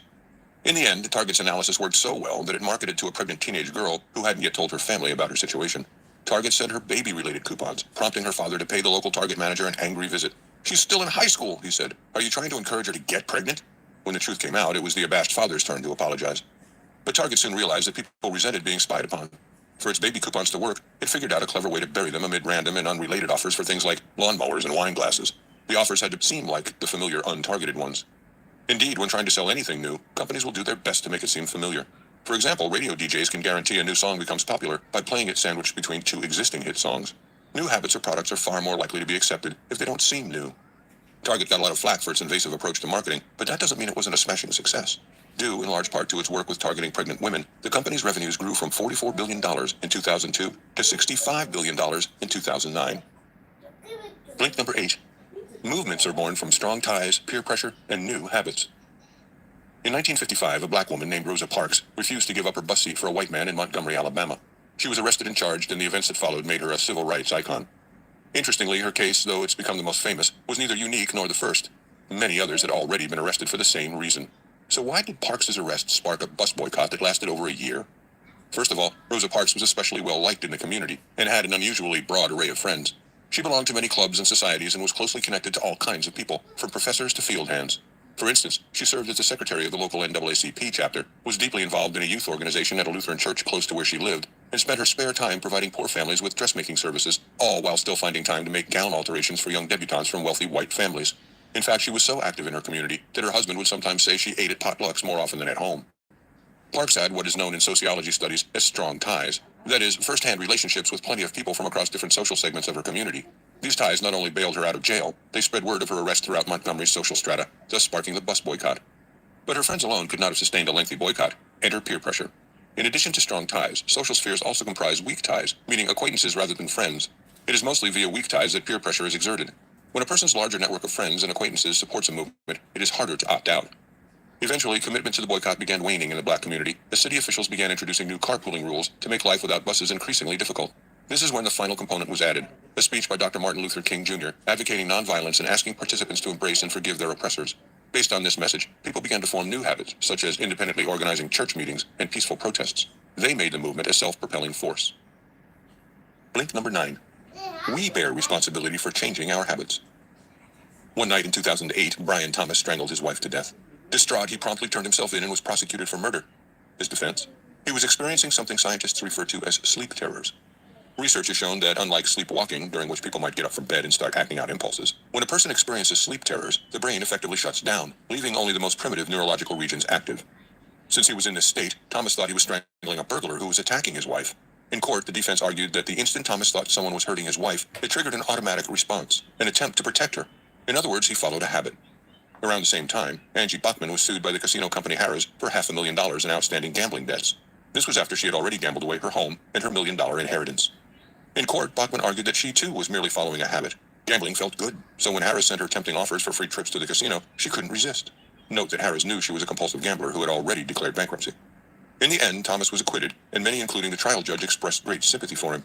Bachman, on the other hand, lost her case and was the object of considerable public scorn. Both Thomas and Bachman could quite plausibly claim, "It wasn't me, it was my habits." So why was only one of them acquitted? Quite simply, once we become aware of a harmful habit, it becomes our responsibility to address and change it. Thomas didn't know he would hurt anyone in his sleep. Bachman, however, knew she had a gambling habit and could have avoided Harrah's offers by participating in an exclusion program that would have prohibited gambling companies from marketing to her. Thank you for joining us for a reading of the Blinks to The Power of Habit by Charles Duhigg. The key message in these blinks is the idea that following habits is not only a key part of our lives, but also a key part of organizations and companies. All habits comprise a cue routine reward loop, and the easiest way to change this is to substitute something else for the routine while keeping the cue and the reward the same. Achieving lasting change in life is difficult, but it can be done by focusing on important keystone habits, such as willpower. Here's some more advice upon which you can begin acting right away. In these blinks, you learn that not all habits are equal, but some are more powerful than others. One such keystone habit that you can easily adopt is to start each day by making your bed. Research has shown that this can both increase your general well-being and boost your overall productivity. This content was brought to you by Blinkist. For thousands of more titles and a special free trial offer, go to Blinkist.com/go1.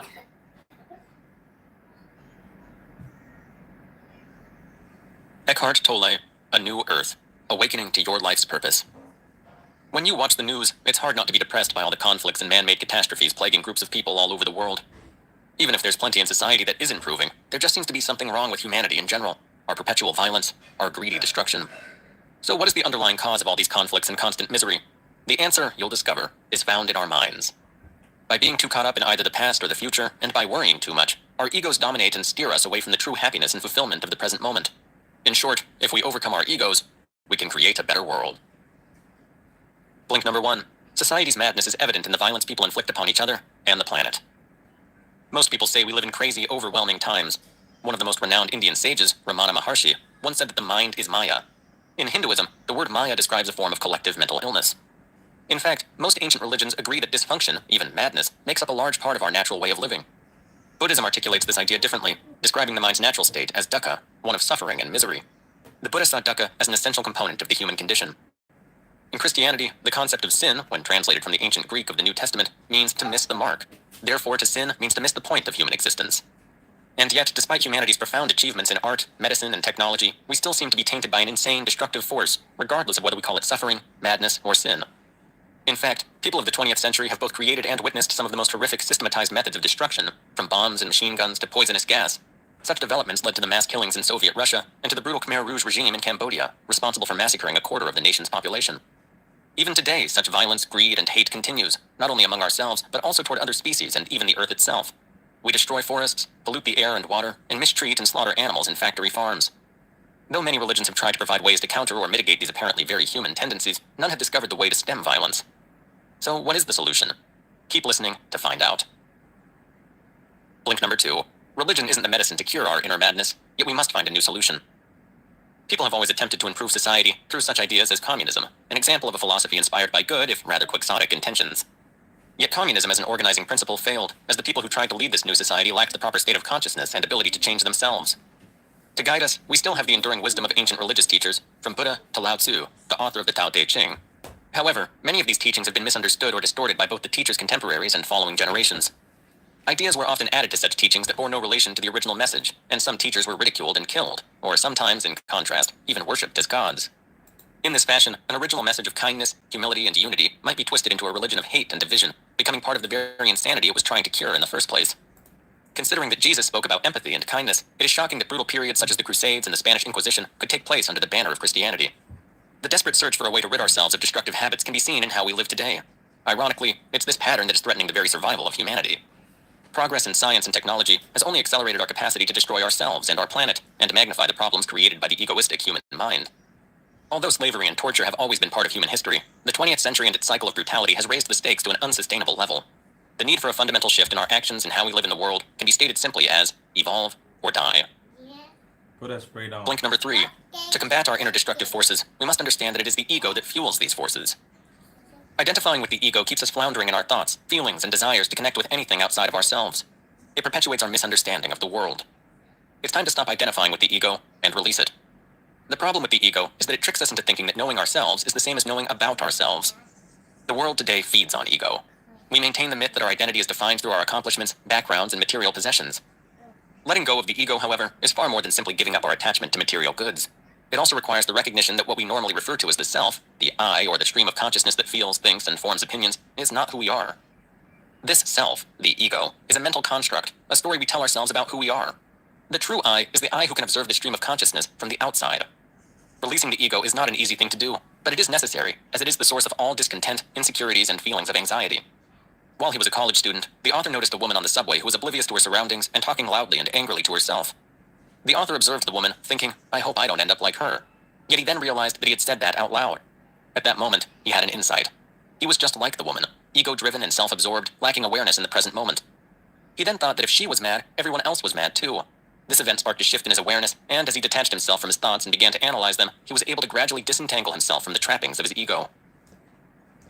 Blink number 4. The ego fuels the human tendency to hold on to pain and suffering from the past. You may know the feeling of experiencing something that's annoying or hurtful, and then, instead of letting the issue go, turning it over in your head until there's no room in your mind for anything else. The consequences of ego-driven overthinking are alienation and suffering. When we think too much, we constantly ruminate over past hurts, or dwell in anxiety about the future. Spiritual texts provide many examples of negative overthinking. One in particular is a story of two Zen monks, Tanzan and Aikido. Tanzan and Aikido were walking down a muddy road when they saw a young woman trying to keep her silk kimono clean as she tried to cross the road. Wanting to help, Tanzan picked her up and carried her safely across. The two monks walked on in silence, but after 5 hours, Aikido could no longer contain his outrage. He said to Tanzan, "We monks are not supposed to do things like that." Tanzan said simply, "I put the girl down hours ago." Are you still carrying her? The majority of us are like a keto, constantly collecting situations, resentments, hurts, and other negative emotions that prevent us from enjoying life. Instead, we should take inspiration from nature, such as examining the behavior of ducks. After a fight, ducks quickly separate and swim away in opposite directions as if nothing happened. Picture a person in a similar situation. He would continue thinking about the event, fueling resentment and anger within himself, creating stories and speculating about the other person. It would be far better to let go of the incident and return to the present moment, which is where we can always find peace. Blink number 5. You must tune in to your life's 2 different goals, the outer purpose and the inner purpose. Whether you're struggling to make ends meet financially or have plenty of money in the bank, having a true life purpose is the only thing that will bring you contentment. But how do you find it? We all share the same inner purpose, to awaken by experiencing a change in consciousness that separates thought from awareness. This state of enlightenment may also be described as presence, or a state in which we are conscious but without thought.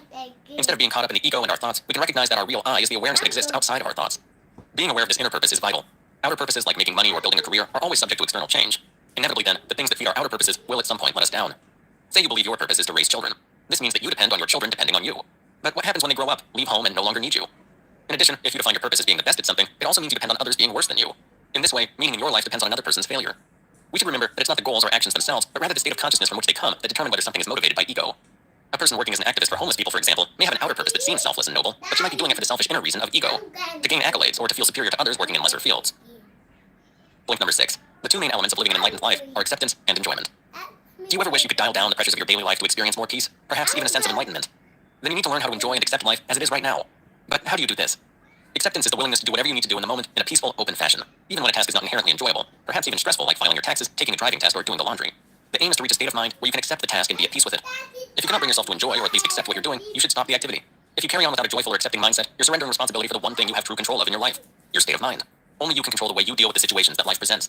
When you attain a state of enlightenment, your motivation to act will stem from enjoyment rather than feelings of desire or wanting. The good news is that enjoyment happens naturally when you are able to focus on the present moment.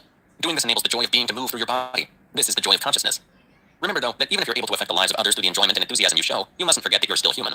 Maintaining humility will keep the ego in check when it feels the need to crow about any achievements or successes you've had. Thanks for listening to our blinks to A New Earth by Eckhart Tolle. The book's central point is that human ego fuels a dangerous, self-sustaining cycle of violence and destruction within each person and in the world at large. Learning the destructive nature of the ego is essential to letting go of it and experiencing the satisfaction of non-judgment, non-resistance, and non-attachment. This is the way to achieve both internal joy and greater world peace. We'd sure love to hear what you think about our content. Just drop an email to remember@blinkist.com with A New Earth as the subject line and share your thoughts.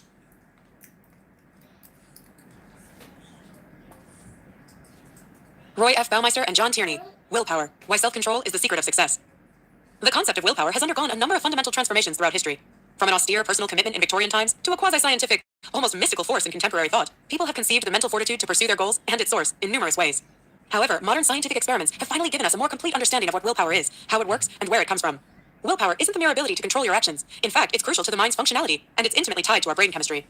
And with our growing scientific knowledge of willpower, we're learning not only how it works, but also how it fails. Our willpower is imperfect and won't solve all of our problems, but these blinks will offer insights into the ways in which we can use this knowledge to change our lives for the better. Blink number 1. Willpower is like a muscle that tires with use. Imagine that you've just left the gym after a hard workout. Your legs wobble on the way to your car, and your arms are so exhausted that even tugging the door handle feels like a feat of strength. Your willpower works much the same way. The more willpower you exercise without interruption, the less you'll have available immediately after. Essentially, we have a limited supply of willpower to use in our day-to-day, from choosing broccoli over cookies to being nice to our in-laws. Any of these tasks can contribute to willpower depletion. This was verified in one of the author's own studies, in which participants were placed in a room that smelled of delicious cookies, and then divided into groups. One group got to eat cookies, while the other was asked to eat radishes instead. In the second half of the experiment, participants had to solve geometry puzzles.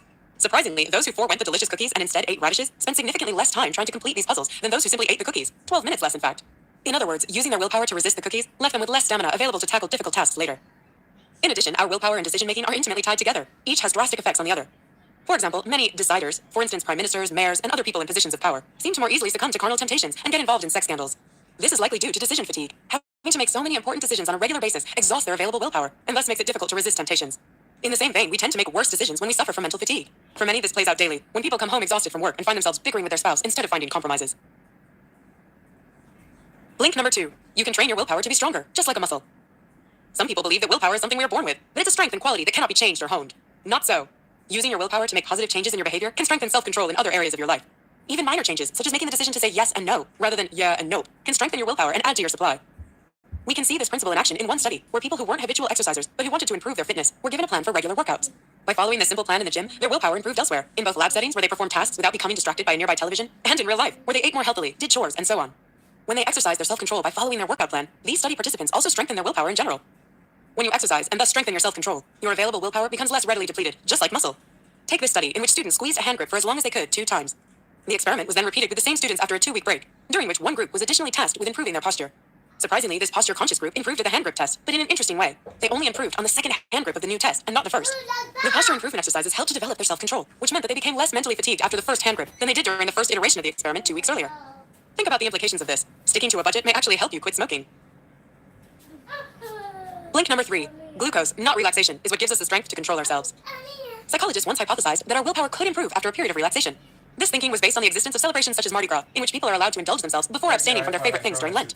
The idea is that if you let it rip and indulge, you'll have more willpower available to resist other temptations, such as chocolate or alcohol. However, this hypothesis proved untrue. Willpower isn't linked to pleasure, but to the amount of sugar in the food we consume.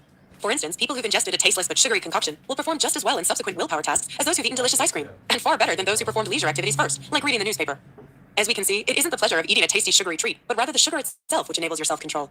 Further evidence for this is the fact that people with hypoglycemia, that is, low blood sugar, are far more likely to have difficulties controlling negative emotions or concentrating. Hypoglycemia is also more common among criminals and those with histories of violence. In 2011, psychology professor Todd Heatherton announced that brain scans and experiments demonstrate that the brain doesn't stop working during willpower depletion. Rather, it simply works differently. In fact, much like the brain of a hypoglycemic. Brain scans show activity shifts between parts of the brain depending on whether your willpower is depleted. Some experts believe that we experience more intense emotions during willpower depletion. The parts of the brain responsible for self-control are less active, while emotional areas are busy. In essence, no matter whether our genes or our diet are responsible, the less blood sugar we have in our system, the worse we are at exhibiting self-control. Now that you know where your willpower comes from, the following blinks will teach you how to improve your self-control. Blink number 4. Self-control starts with setting the right goals. We generally direct our willpower toward achieving certain goals. For example, if you want to lose weight, goal, then you'll have to refrain from eating chocolate cake every night, willpower. However, your success at focusing your willpower on reaching your goals hinges completely on the quality and composition of those goals. All too often, we don't have enough willpower to achieve our visions for the future because our specific goals conflict with one another, relying on the same resources or motivation. For example, while many people want to focus their efforts on their families and jobs, these goals are often incompatible, as it's impossible to spend more time with family while simultaneously logging extra hours in the office. There just aren't enough hours in a day. In contrast, goals like sticking to a budget and quitting smoking are not conflicting, and are, in fact, quite harmonious. You save money by not buying cigarettes, thus keeping your expenses down.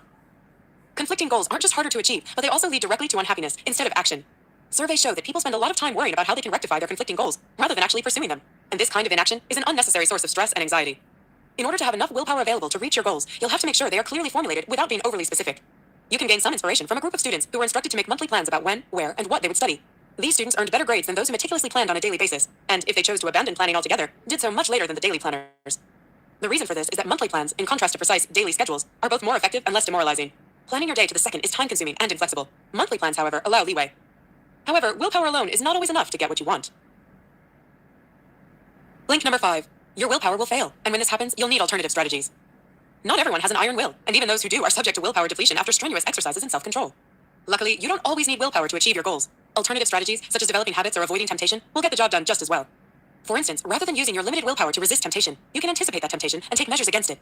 If you know that you won't be able to resist the cool satisfaction and warm buzz from a beer, don't go to the bar. Another way to keep yourself on the straight and narrow is to make your goals and your progress public knowledge. Take weight loss, for example. By weighing yourself every day or every week and publishing the results on your social networks, you can draw on the strength and motivation from your friends and family if you find your own will failing. Furthermore, you can avoid constantly draining your willpower by developing positive habits. While it certainly takes willpower to establish a habit, once it becomes part of your routine, then you'll no longer need to make an effort to continue doing it. We can again turn to studious students for guidance. Those who perform better are not the ones who have the willpower to pull themselves through all-nighters and all-day study sessions, but rather those who have formed a habit of studying every day. If you know there is something you could do every day that would help you to achieve your loftier goals, then do yourself a favor and make a habit of it. Exercising your willpower a little bit now in order to form a positive habit will save you a lot of stress and anxiety later on. Blink number 6. Religion and other forms of external authority help us develop self-control mechanisms. It may sound strange, but you need willpower to develop willpower. But what if you lack the baseline willpower necessary to train it? In these cases, it seems as though believing that a higher power is watching over you can have a great influence. Indeed, religious people seem to have greater willpower than non-religious people. For instance, religious people are more likely to do things that require self-control, like wearing seatbelts, taking vitamins every day, and avoiding unprotected sex. This is because they're influenced by external control, the idea that someone or something is monitoring their behavior. For example, religious Catholics don't want to be shamed by their community and by their God for having a child out of wedlock, and are therefore less prone to engaging in behaviors that could have those consequences. External control, however, has less to do with religion itself, and more with the fact that someone is scrutinizing you and your behavior. In most religions, this is done by gods and the congregation. But it's not just religion. In fact, increased willpower is also clearly observable in communities outside religion, where there is still external authority. For instance, one explanation for the success of the program Alcoholics Anonymous is that recovering alcoholics face pressure to abstain from alcohol from their new community of recovering alcoholics, all of whom yearn for acceptance. In essence, appealing to the good graces of your community or a higher power by conforming to their wishes is little more than peer pressure. The desire for acceptance leads to changes in your own behavior, hopefully for the better. Blink number 7. Parents should enforce self-control over self-esteem by being authoritative. How many times have you heard that the key to a child's success is his self-esteem? This attitude has been popular for quite a while, but does it hold water?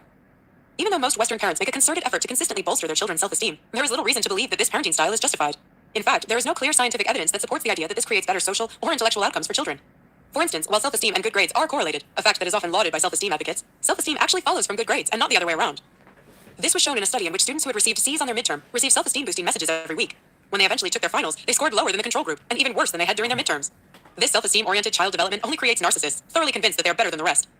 On the other hand, children with more self-control see more success in life. We can find examples of this in Asian American families, where even those with lower IQs wind up with better jobs than European Americans with higher IQs, because of what psychologist Ruth Cho describes as their culture of strict rules and goals. While some of the authoritative parenting methods, such as the tiger mother, in which parents hover over their children and scrutinize their every move, are too extreme to be considered healthy, tiger children are nonetheless notably high achievers. We can gain some valuable insight from the authoritative approach. Parents should set clear goals, enforce rules, punish failures, and reward excellence. The most important aspect of boosting your children's self-control is imposing consistent punishments for their misbehavior. Consistency connects misbehavior to the punishment, and eventually, children will learn to better control their general conduct. Blink number 8. People with great willpower are not necessarily good at dieting. You would think that people who have strong willpower would more easily lose weight than those whose willpower is easily broken. However, it turns out that this simply isn't the case. Willpower alone doesn't lead to successful dieting. In fact, this was exemplified in one study in which overweight students with high self-control were shown to have only a slight advantage over their peers in a weight loss program. Even those people with strong willpower and massive success, such as Oprah Winfrey, relapse into bad eating habits after a diet, gaining weight again. But why? Shouldn't our willpower give us the extra boost necessary to achieve our weight loss goals? Well, some things are more powerful than willpower, namely biology. Human beings are made for durability during times when food is scarce, such as winter or famine. To compensate for a lack of food, our bodies try and keep fat to burn as a means of survival. What's more, our dieting regimens themselves are sometimes self-defeating. Many advise ingesting less glucose in order to shave off pounds. But as you learned in our previous blink, glucose is necessary for willpower. So how do you balance your diet with your need for willpower? While willpower is a strong and underrated force in our daily lives, it can't fix everything. You just heard the blinks to willpower. The key message here is that willpower isn't an abstract concept. In fact, it's tied to our biology. Knowing this, scientists can now study the strengths and limitations of willpower so that you can understand more about how to wield it most effectively.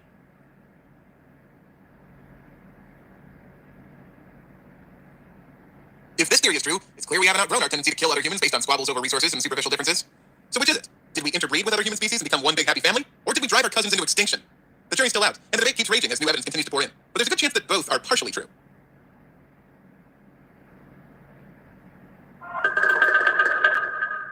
Stephen James and Tom Morrissey. The Art of the Tale. Engage your audience, elevate your organization, and share your message through storytelling. The essence of leadership is storytelling. Through stories, leaders create the charisma that inspires others to follow.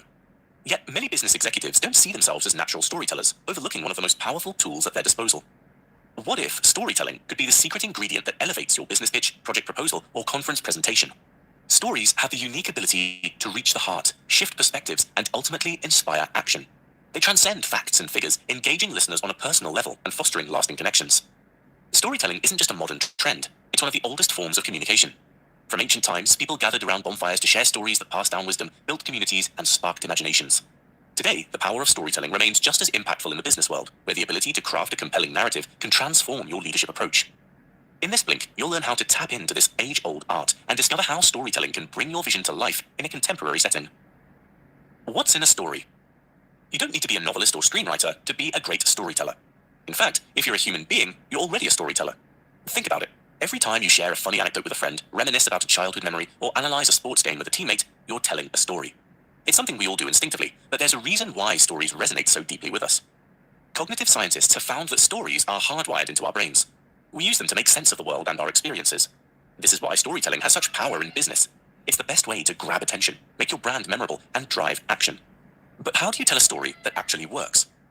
It all starts with understanding the elements of a great story. Let's take a simple example. Drew woke up. Drew went to work. Drew came home. Drew ate spaghetti. Drew went to sleep. Technically, this is a story, but it's not a very good one. It's just a list of events lacking the elements that make stories engaging. A great story has 6 key elements. Character. Your story needs someone for events to happen to. Whether it's a customer, employee, or even a brand, this character is the anchor for your audience. Setting. A good story takes place somewhere specific, providing a sense of time and place. Struggle. This is essential. A story is about someone who wants something but can't easily get it. Pulitzer Prize-winning author Robert Olen Butler said stories are a yearning meeting an obstacle. Without struggle, your character may be happy, but they'll also be boring. Pursuit. What will your character do to overcome their struggles? Will they succeed? These questions keep your audience hooked until the end. The pivot. To elevate a story, you need an unexpected twist. A pivot surprises the audience, keeping them engaged and making the story memorable. The payoff. Every great story ends with a meaningful takeaway. Whether it's a revelation, a resolution, or an insightful conclusion, the payoff leaves a lasting impact. In business, too many marketing stories fall flat because they lack these elements. The typical case study, a customer had a problem, this product solved it, is a story, but it's not a good one. It's Drew all over again. To tell a truly impactful business story, you need the struggle, the pivot, and, most importantly, the payoff that leaves your audience thinking. Ask the right questions. We don't tell stories just to share information. We tell them to inspire change. Whether you want your audience to act, rethink, or appreciate something differently, a well-told story leads to transformation. But when most people set out to craft a presentation or pitch, they start with 3 common questions. How can I explain this? How can I clarify this? How can I help people understand this? These questions are useful for sharing data, but not for storytelling. The true power of storytelling lies in sparking curiosity, not merely providing information. Instead of overwhelming listeners with facts, a great story draws them in, ignites their imagination, and lets them experience something firsthand. It's about appealing to the logic of the heart, not just the mind. Where data leads to knowledge, curiosity leads to discovery and transformation. So, how do you cultivate that burning curiosity in your audience? Start by changing your approach in 3 core ways. First, ask how you can help your listeners discover meaning. Rather than explaining, use personal stories that resonate on an emotional level. For example, I once missed a major deal because I was too focused on the details and not the relationship. It taught me that human connection often matters more than the perfect pitch. Too many marketing stories fall flat because they lack these elements. The typical case study, a customer had a problem, this product solved it, is a story, but it's not a good one. It's Drew all over again. To tell a truly impactful story has 6 key elements. Character. Your story needs someone for events to happen to. Whether it's a customer, employee, or even a brand, this character is the anchor for your audience. Setting. A good story takes place somewhere specific, providing a sense of time and place. Struggle. This is essential. A story is about someone who wants something but can't easily get it. Pulitzer Prize-winning author Robert Olen Butler said stories are a yearning meeting an obstacle. Without struggle, your character may be happy, but they'll also be boring. Pursuit. What will your character do to overcome their struggles? Will they succeed? These questions keep your audience hooked until the end. The pivot. To elevate a story, you need an unexpected twist. A pivot surprises the audience, keeping them engaged and making the story memorable. The payoff. Every great story ends with a meaningful takeaway. Whether it's a revelation, a resolution, or an insightful conclusion, the payoff leaves a lasting impact. In business, too many marketing stories fall flat because they lack these elements. The typical case study, a customer had a problem, this product solved it, is a story, but it's not a good one. It's Drew all over again. To tell a truly impactful business story, you need the struggle, the pivot, and, most importantly, the payoff that leaves your audience thinking. Ask the right questions. We don't tell stories just to share information. We tell them to inspire change. Whether you want your audience to act, rethink, or appreciate something differently, a well-told story leads to transformation. But when most people set out to craft a presentation or pitch, they start with 3 common questions. How can I explain this? How can I clarify this? How can I help people understand this? These questions are useful for sharing data, but not for storytelling. The true power of storytelling lies in sparking curiosity, not merely providing information. Instead of overwhelming listeners with facts, a great story draws them in, ignites their imagination, and lets them experience something firsthand. It's about appealing to the logic of the heart, not just the mind. Where data leads to knowledge, curiosity leads to discovery and transformation. So, how do you cultivate that burning curiosity in your audience? Start by changing your approach in 3 core ways. First, ask how you can help your listeners discover meaning. Rather than explaining, use personal stories that resonate on an emotional level. For example, I once missed a major deal because I was too focused on the details and not the relationship. It taught me that human connection often matters more than the perfect pitch. Has anything like that ever happened to you? Stories like this invite listeners to reflect and apply your insights to their own lives. Second, consider how you can help your listeners experience the story. Research from Princeton neuroscientist Uri Hassan shows that the brainwaves of listeners mirror those of the storytellers, meaning they experience what's happening in the story as if it's their own. For instance, instead of explaining a dry sales statistic, tell a story about a customer's struggle to find the right solution. As you describe their frustration and relief, your audience will feel it too, turning abstract data into a relatable experience. Finally, think about how you can equip others to share their experiences. Storytelling expert Jack Zipes believes that the role of the storyteller is to awaken the storyteller in others. Encourage your audience to share their own stories by asking questions like, what's a challenge you faced that taught you a valuable lesson? This turns your presentation into a conversation, sparking deeper engagement. Remember, storytelling isn't about giving all the answers. It's about guiding your listeners through questions and letting them connect the dots themselves. Use stories and anecdotes. What's the difference between an anecdote and a story? Picture this. You're in a meeting and a colleague shares a quick, funny incident about a recent client call gone wrong. It's a great way to break the ice, but after the laughter dies down, you're left wondering, what was the point? Now, imagine another scenario where that same colleague shares a story about a time they navigated a tricky negotiation, showing how they adapted and ultimately sealed the deal. That story doesn't need further explanation. It stands on its own, leaving a lasting impact. So why does this distinction matter for corporate leaders? An anecdote, while engaging, often needs clarification or a follow-up explanation. A story, on the other hand, connects on a deeper level, tapping into emotions and experiences without needing to spell out the takeaway. While anecdotes can be great for introducing a point or breaking the ice, stories resonate more profoundly, creating a lasting impression. Both anecdotes and stories are valuable tools in business communication, but they serve different functions. Think of anecdotes and stories as two useful tools in your storytelling toolkit. Thanks to the serial recall effect, the idea that people remember what they hear first and last, combining the two can make your message even more effective. Start with an anecdote to hook your audience, then close with a story to drive your message home. Anecdotes are natural. After all, we use them in everyday conversation without thinking twice. But in a business context, it's important to resist the urge to over-explain after using an anecdote. Let it stand as an opener or a way to introduce a theme, then transition smoothly to your main point. When you wrap up with a story, you leave your listeners with something memorable, inspiring them to reflect, relate, and perhaps even take action. In short, anecdotes and stories don't compete. They complement each other. Together, they can transform a simple presentation into something that resonates long after the meeting ends. Avoid common pitfalls. Storytelling can be a powerful tool for corporate leaders, but like any craft, it requires skill and attention to detail. The ability to captivate an audience, inspire action, or make a lasting impression depends on how well you avoid common storytelling pitfalls. Whether you're sharing a personal experience in a presentation or illustrating a key point during a meeting, there are 6 mistakes you should always steer clear of to keep your stories impactful, authentic, and engaging. First, don't plagiarize or distort your stories. Authenticity is key. Your life is filled with rich experiences, so lean into them. It's tempting to exaggerate for effect, but your audience will connect more with genuine vulnerability than polished fiction. Second, don't skimp on preparation. Great storytelling isn't just off the cuff, it's a skill that requires planning. Pay attention to how masters like Martin Luther King Jr. or Robin Williams capture their audience's attention through word choice, timing, and body language. Third, don't make yourself the hero. Audiences will engage more when you share your mistakes, not your victories.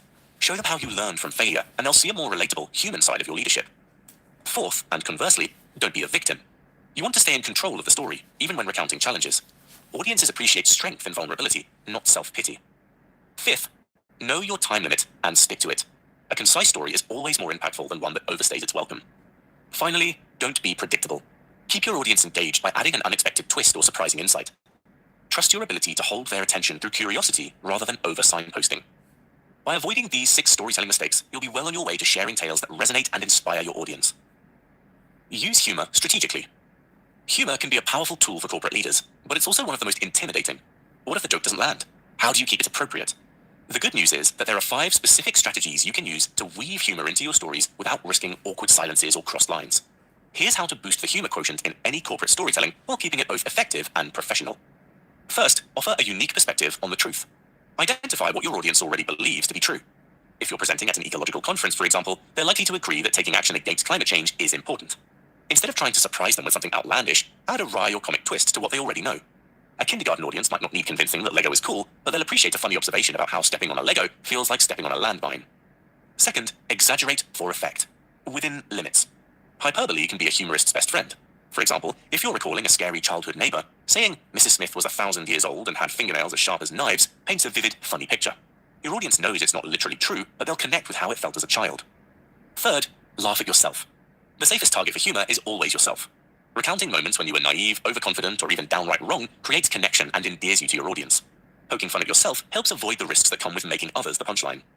Next, know your audience. Tailoring your humor to your listener's background, culture, or field is crucial. A joke heavy with wordplay might fall flat with a multilingual audience, but humor about universal human experiences, like awkward moments or shared struggles, will resonate. Finally, trust your audience. Don't over-explain or backtrack. Trust that they'll get the joke and, if they don't, gracefully move on. Pausing after a joke can give them time to connect the dots, but if it doesn't land, just keep going. By following these strategies, you can introduce humor into your storytelling in a way that's both engaging and appropriate, leaving your audience entertained and connected.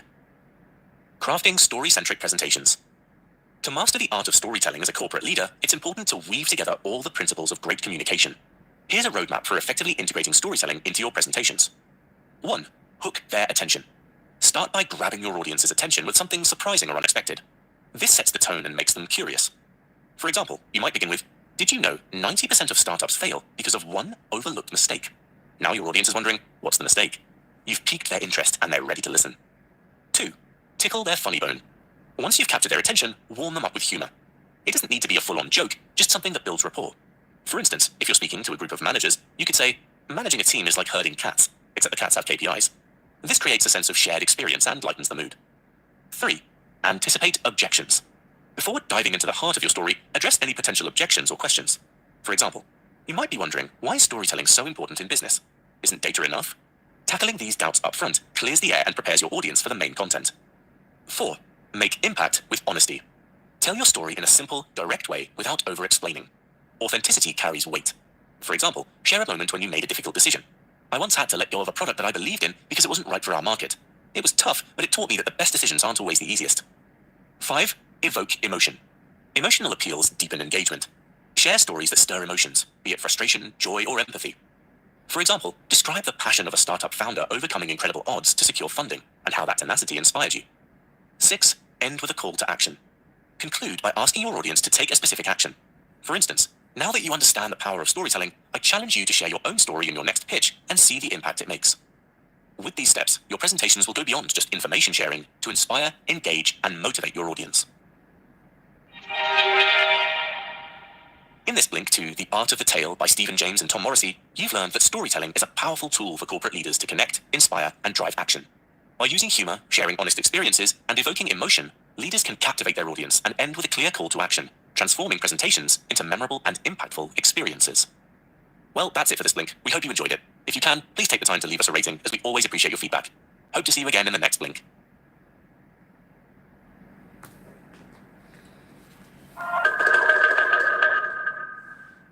John C. Maxwell, no limits, blow the cap off your capacity. Have you ever felt like there's more you could achieve, but something's holding you back? Many of us believe that our potential is limited, confined by unseen barriers. It turns out that most of these limitations are self-imposed. Dale Carnegie, How to Enjoy Your Life and Your Job. Narrated by Thomas Florio.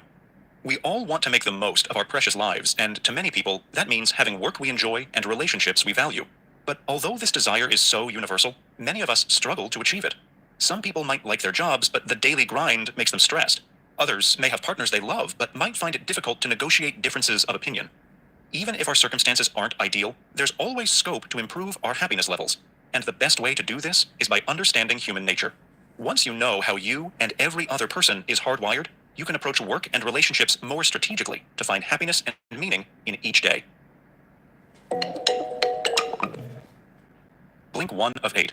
It's not work that makes you tired, it's your emotions. Take a moment to think about how you feel at the end of a grueling workday. Do your muscles ache? Does your head pound? Have you completely run out of energy? Now, reflect on what you've been doing all day. Is your job physically demanding, or do you spend most of your time sitting at a desk? If your job doesn't involve hard labor, it's easy to put work exhaustion down to mental fatigue. After all, your brain is doing some serious thinking for at least 40 hours a week. It may surprise you then to learn that your brain can work just as effectively after 12 hours as it can when you sit down at your desk with your first cup of coffee. So why do you feel tired all the time? The influential psychiatrist Dr. A. Brill believed that emotional factors are the primary cause of fatigue for desk workers. Anxiety and feeling unappreciated makes you produce nervous tension, and that tension is what wears you out. Think about what happens to you physically when you feel stressed at work. You might scowl, strain your eyes, and hunch your shoulders. But these actions don't improve your performance. Instead, they squander your precious energy reserves, which is why you feel so tired at the end of the day. Luckily, there's an antidote: relaxation. Being tense is a habit, a bad one, but you can choose to make relaxation a habit instead, even one you practice at work. Effective relaxation begins with the eyes. Our eyes require a significant amount of our body's nervous energy. That's why they can feel strained even if you have 20/20 vision. Get into the habit of closing your eyes several times a day and spend a full minute silently telling all the muscles that control your eyes to let go. Slowly, your muscles will start to obey, and the tension will fall away. Once your eyes are relaxed, you can shift your focus to another part of your body, like your jaw or your shoulders. Picture your body as a floppy sock. Author Dale Carnegie even kept an old maroon sock on his desk to remind himself to relax. Being tired doesn't mean you've worked well. It means you've worked inefficiently. At the end of each day, you worked that did. In the next blink, we'll look more closely at where all this fatigue is coming from and how to combat it. Blink 2 of 8. Don't confuse exhaustion with boredom. It's Friday evening and you're home from another exhausting work week. Your back aches, your head hurts. All you want to do is go to bed. But then your friend calls and invites you to go clubbing. Straight away, you perk up, get changed, and head out for a night of fun. When you get home at 3 a.m., you're not tired at all. You're buzzing. You wonder where all that energy came from. Often, it's boredom that causes tiredness, not work. In the 1930s, psychology professor Dr. Joseph E. Barmack had a group of students take tests that he knew wouldn't interest them. The students reported feeling drowsy, weary, and irritable. Some of them even had headaches and upset stomachs. These students weren't pretending to be sick. Boredom lowers blood pressure and oxygen consumption, which is what caused the students' physical symptoms. You've probably experienced a renewed burst of energy from doing something that excites you. That's why if you love an activity that's physically demanding, like mountain climbing, you can do it day after day, even if your muscles are sore. Mental exhilaration overcomes your physical fatigue. Work is no different. If your job doesn't interest you, you'll end up feeling exhausted. You might theoretically enjoy your work, but incidental activities in the office, like dealing with constant interruptions or sorting out issues that other team members have caused, stop you from making progress. It's that lack of progress that leaves you weary and with a pounding headache. But when you're productive and in the zone, you're flooded with energy. If you don't enjoy your job, it doesn't mean you're doomed to eternal fatigue. You just need to find ways to generate interest in what you do so you can tap into that energy. One way to do this is to set a challenge for yourself. For instance, if you regularly spend hours monotonously filling out forms, count how many forms you complete in 1 hour. Then try to beat that record the next hour. The sense of competition will make a dull task more interesting. Throughout the day, redirect your thoughts to positive feelings like happiness, courage, and peace. Reflecting on what you're grateful for will help shift your mood when work boredom is getting you down. Blink 3 of 8. Change your attitude toward criticism. When King Edward VIII was a teenage prince, he learned an important lesson about human nature. At the time, he attended Dartmouth College, a naval academy in Devonshire, where his fellow cadets regularly kicked him. When the college's commodore asked the cadets why they bullied the prince, they confessed that when the prince would eventually ascend the throne, they wanted to boast that they'd kicked the king. When people attack others, it's often because they're like those young cadets. They want to feel important. They resent people with better education or more success than they have. So, if you find yourself in the firing line, it might be because other people envy you. If your attacker's weapon of choice is unfair criticism, it's easy to get angry and defensive. And while you can't control whether or not someone will criticize you, you can control how you react. Unjust criticism is something you can learn to ignore, even if it usually fires you up. Most of the time, while you're busy fuming, your attacker's thoughts have moved on anyway. Everyone's preoccupied with their own lives, so no one is thinking about you as much as you imagine. Knowing this can make it easier to move on yourself. One way to avoid reacting to unfair criticism is to focus on following your heart. Eleanor Roosevelt learned this technique from her Auntie Bai when she was just a girl. Roosevelt's fear of other people's judgment stopped her from trying new things. But her aunt told her that if she knew in her heart it was right to do something, she should do it, regardless of what other people thought. That advice saw Roosevelt through all the criticism flung at her for the rest of her life. Another useful method is to laugh in the face of unjust criticism. American steel magnate Charles Schwab learned this lesson from an older German employee at his mill who was thrown into a river by his colleagues during a wartime argument. Schwab asked the German how he'd responded to the rough treatment. The old man replied that he'd laughed. Firing angry words at attackers will only feed the dispute, but a belly laugh will disarm your attackers, making it impossible for them to continue their assault. Blink 4 of 8. The secret to influencing others is appreciation. All humans share a desire for food, sleep, health, sex, and money. But there's one other powerful need that drives us all, the desire to feel important. This is what psychoanalyst Sigmund Freud meant when he asserted that people are motivated by a desire for greatness. While not everyone aspires to be a powerful politician or the boss of a major corporation, we all long to be appreciated and valued. But unlike our other day-to-day needs, like getting enough rest or having enough food in the pantry, our need for importance often goes unmet. That's why we're driven to brag about our kids or buy a sports car. Even becoming president didn't make George Washington immune to this need. He wanted his title to be his mightiness. We all carry this need to feel important, but few people harness its potential. It's actually the secret to motivating another person. Think about the successful managers you know. Are they the most technically skilled professionals in their fields? Or are they the ones who know how to inspire their teams? Often, when we want someone to do something for us, we'll resort to reason, threats, or giving orders. But you can't make someone do something unless they actually want to.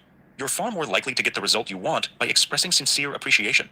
Because being valued makes a person feel important, satisfying that primal need.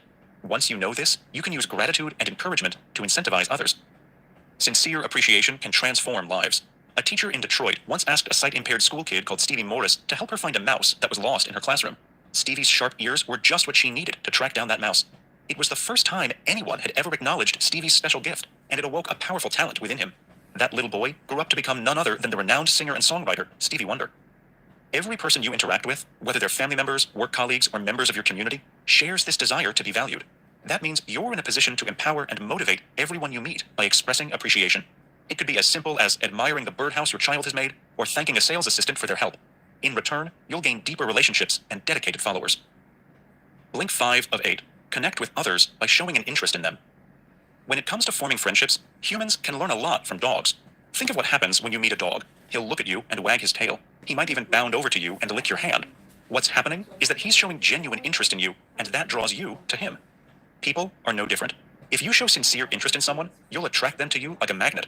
This is because humans are more interested in themselves than anything else. So by showing interest in someone, you're appealing to their greatest concern.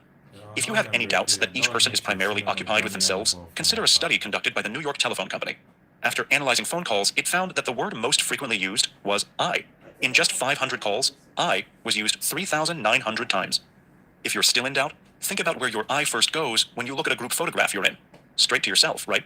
Humanity's self-centric inclinations are why you'll always be attracted to someone who takes an interest in you. Showing an interest in others is a powerful way to win loyalty. Everyone who worked with Theodore Roosevelt loved him, even his servants. This was because he took the time to learn their names and greet them all in person. He'd remember their hobbies, like bird watching, and make a point of taking an interest. No one was beneath his notice, which made him win the hearts of everyone at the White House. This endeared him to his staff, who remained fiercely loyal, even when his time as president ended. To connect with others, shift your focus to what you can do for them. You don't need to perform grand gestures. Small, selfless acts are powerful. For example, when Carnegie met someone he wanted to form a friendship with, he'd fake an interest in astrology and ask them when their birthday was. He'd commit the date to memory, then write it in his diary when he got home.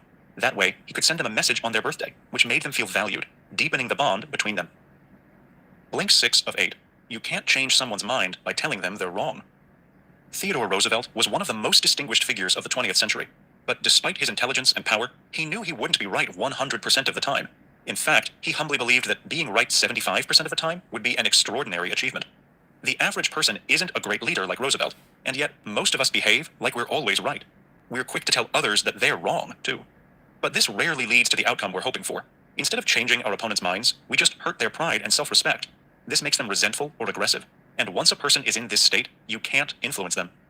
If you're given information that you think is wrong, instead of saying so outright, suggest that perhaps you've made a mistake and that you'll need to explore the facts so you can put the matter right. No one can ever object to you wishing to reconsider your position by re-examining the facts. And in doing so, you and your opponent will unearth the truth. Regardless of who's right, when you admit that you may be wrong, you transform the situation from a potentially aggressive encounter to one with scope for open-mindedness. By admitting that you aren't always right, you create space for your opponent to do the same. All humans are illogical, biased, and susceptible to pride and fear. So unless we feel safe and supported, we'll passionately stick to our positions. For instance, Carnegie once bought new drapes for his home. The bill was enormous, and Carnegie lamented about this to a friend. She smugly told him that the decorator had taken advantage of him and overcharged.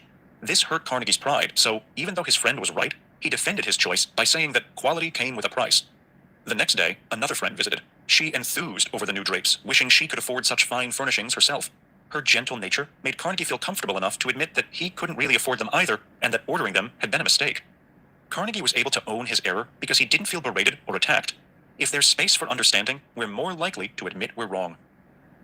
Blink 7 of 8. Use positivity to win support. Socrates of Athens was one of the world's greatest philosophers. His method of exploring an argument revolutionized the course of human thought. Instead of forcing his ideas on others, Socrates would ask his opponents a series of questions, phrased so that they would answer yes. Each question acted as a stepping stone, leading the opponents to a conclusion that they may never have originally agreed to. In this way, Socrates changed their point of view. When you say no, your whole body goes on guard to protect itself from rejection. Your nervous, glandular, and muscular systems steel themselves, closing you off to other possibilities. A yes response, on the other hand, opens your attitude. That's why skilled speakers always start any discussion by prompting a yes response from their audiences. We're always more invested in thoughts we feel are our own, which is why this method is more effective than trying to force ideas onto others.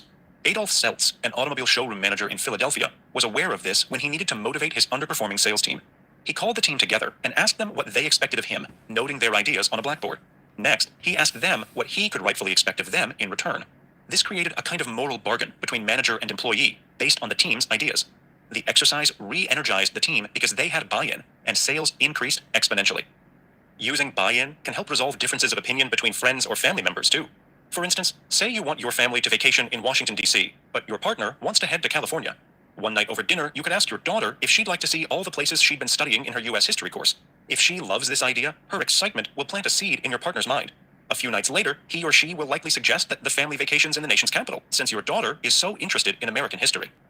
Letting others claim ideas as their own in this way not only gets you what you want, but it ensures that others feel good about the decision too.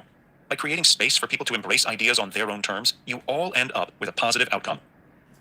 Blink 8 of 8. Change how you deliver criticism to get results. One day at the steel mill, Charles Schwab noticed some employees smoking. They were standing directly below a no smoking sign, which irked him. But Schwab was a master of human nature. Instead of getting angry, he gave each employee a cigar and said he'd be grateful if they smoked them outside. It was clear that he knew they'd broken the rules, but handling the situation in a way that didn't bruise the men's egos won their respect and compliance. There are plenty of misconceptions about delivering constructive criticism. Most people think that starting with a compliment is the right technique. For instance, a mother might say to her child, "Reese, I'm proud your grades have improved, but you could still do better in algebra." In a statement like this, what sticks is the but. Reese will either forget the praise quickly or will wonder if it was just a frame for criticism. Because of that but, Reese won't be inspired to try any harder. If you want to avoid a situation like this, swap out that but for an and. For instance, Reese's mom could say, "I'm proud your hard work has improved your grades, and I believe if you continue to work hard, your algebra grades will improve too." This is far more effective than suggesting that Reese has failed because it indirectly draws his attention to where there's room for improvement. Talking about your own mistakes is another useful way of delivering constructive criticism. For example, E.G. Dillistone, an engineer from Manitoba, Canada, found that his new secretary was repeating the same spelling mistakes in correspondence she was typing.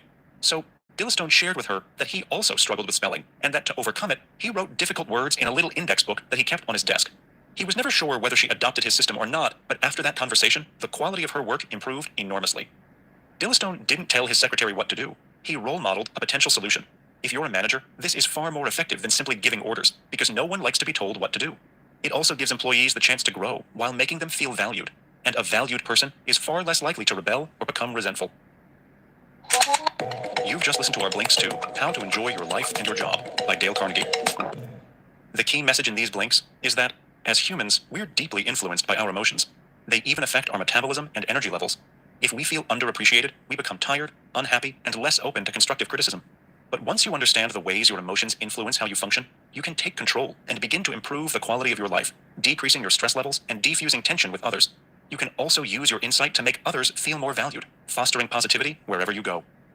And here's some more actionable advice. Embrace who you are. Fear of what other people think prevents many of us from living authentically. As a result, most people develop just 10% of their potential mental capabilities, which is a loss to them and to the community. If you struggle with living authentically, reflect on the odds of you existing at all.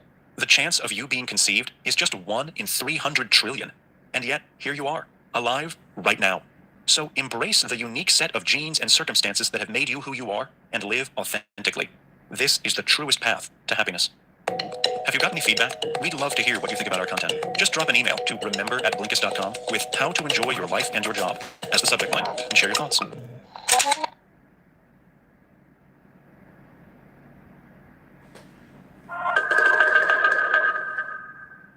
Mark Twain, The Prince and the Pauper. Ever daydream about a life beyond the one you know? What if you were able to switch lives with someone else for a day?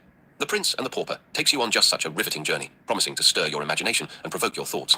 Mark Twain's enduring classic brings us along for the journey of a prince and a pauper living in 16th century England, both identical in appearance, but living worlds apart. As the two undergo a near-magical life swap of each other's starkly different lives, they experience a profound exploration of identity, life lessons, compassion, and the concept of just society. In this tale of mistaken identities, this timeless narrative opens doors to a whirlwind of emotions and self-reflection, pushing you to look beyond the surface and question societal norms. Twain provides us with a chance to critically think about society through a different lens, presenting a striking revelation of societal norms and human values. Despite being centuries old, the profound themes of The Prince and the Pauper still resonate even in today's world, and in this blink, we'll guide you along Twain's journey through class and societal privilege, while challenging preconceived notions of wealth and poverty, making you ask yourself, how different would your own life be if you were born in a different set of circumstances? Living a dual life. The Prince and the Pauper begins its saga in the bustling city of London in a time of royalty and riches juxtaposing abject poverty.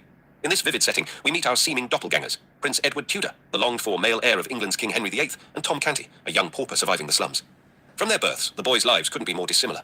Born in a royal estate known as the Palace of Placentia, Edward is the child of wealth, nobility, and privilege. His world is one of exquisite artwork, sumptuous banquets, and opulent courts. He's surrounded by advisors, subjects, and servants, all bowing to his whim, teaching him the art of governance.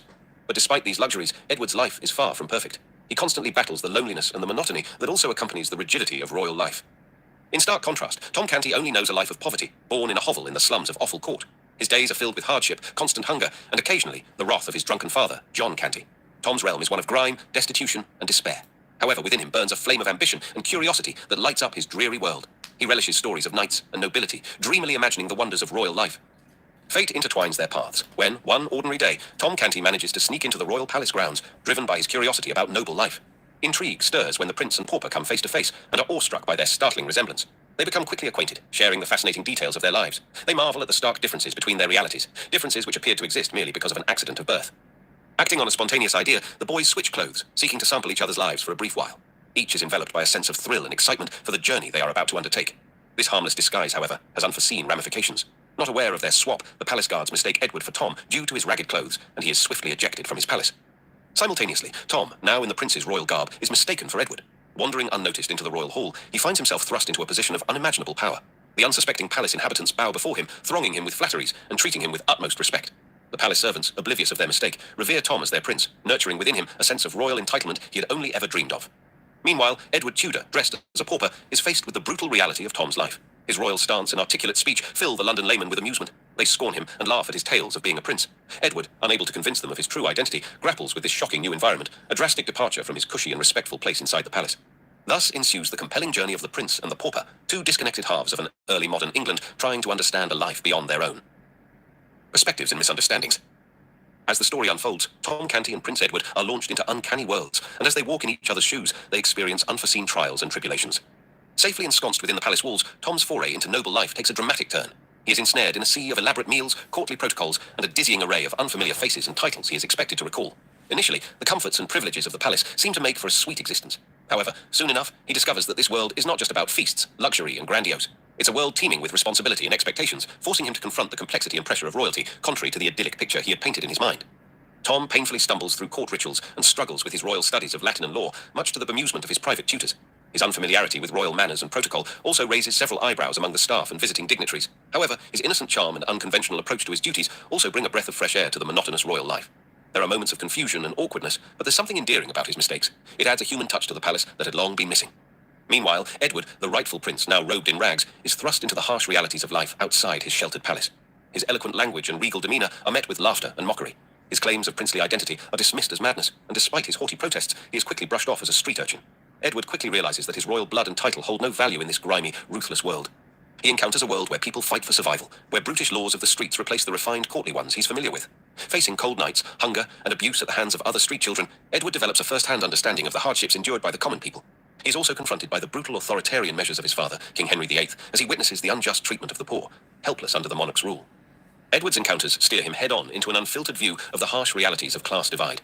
The boy prince, who had been long sheltered from the plights of the ordinary citizen, is confronted with scenes of gross inequality and poverty. His heart begins to ache for a chance to correct this balance. Simultaneously, Tom, the pauper, who had only dreamt about royal affluence, comes to realize the burdens carried by the one who wears the crown. He is bombarded by political decisions he is scarcely able to comprehend, and is required to adhere to a plethora of strict royal protocols. He grapples with the unexpected challenges that accompany the royal title. As both boys continue living each other's lives, they grow frustrated with the misunderstandings. They long for a return to the comfort of their familiar worlds.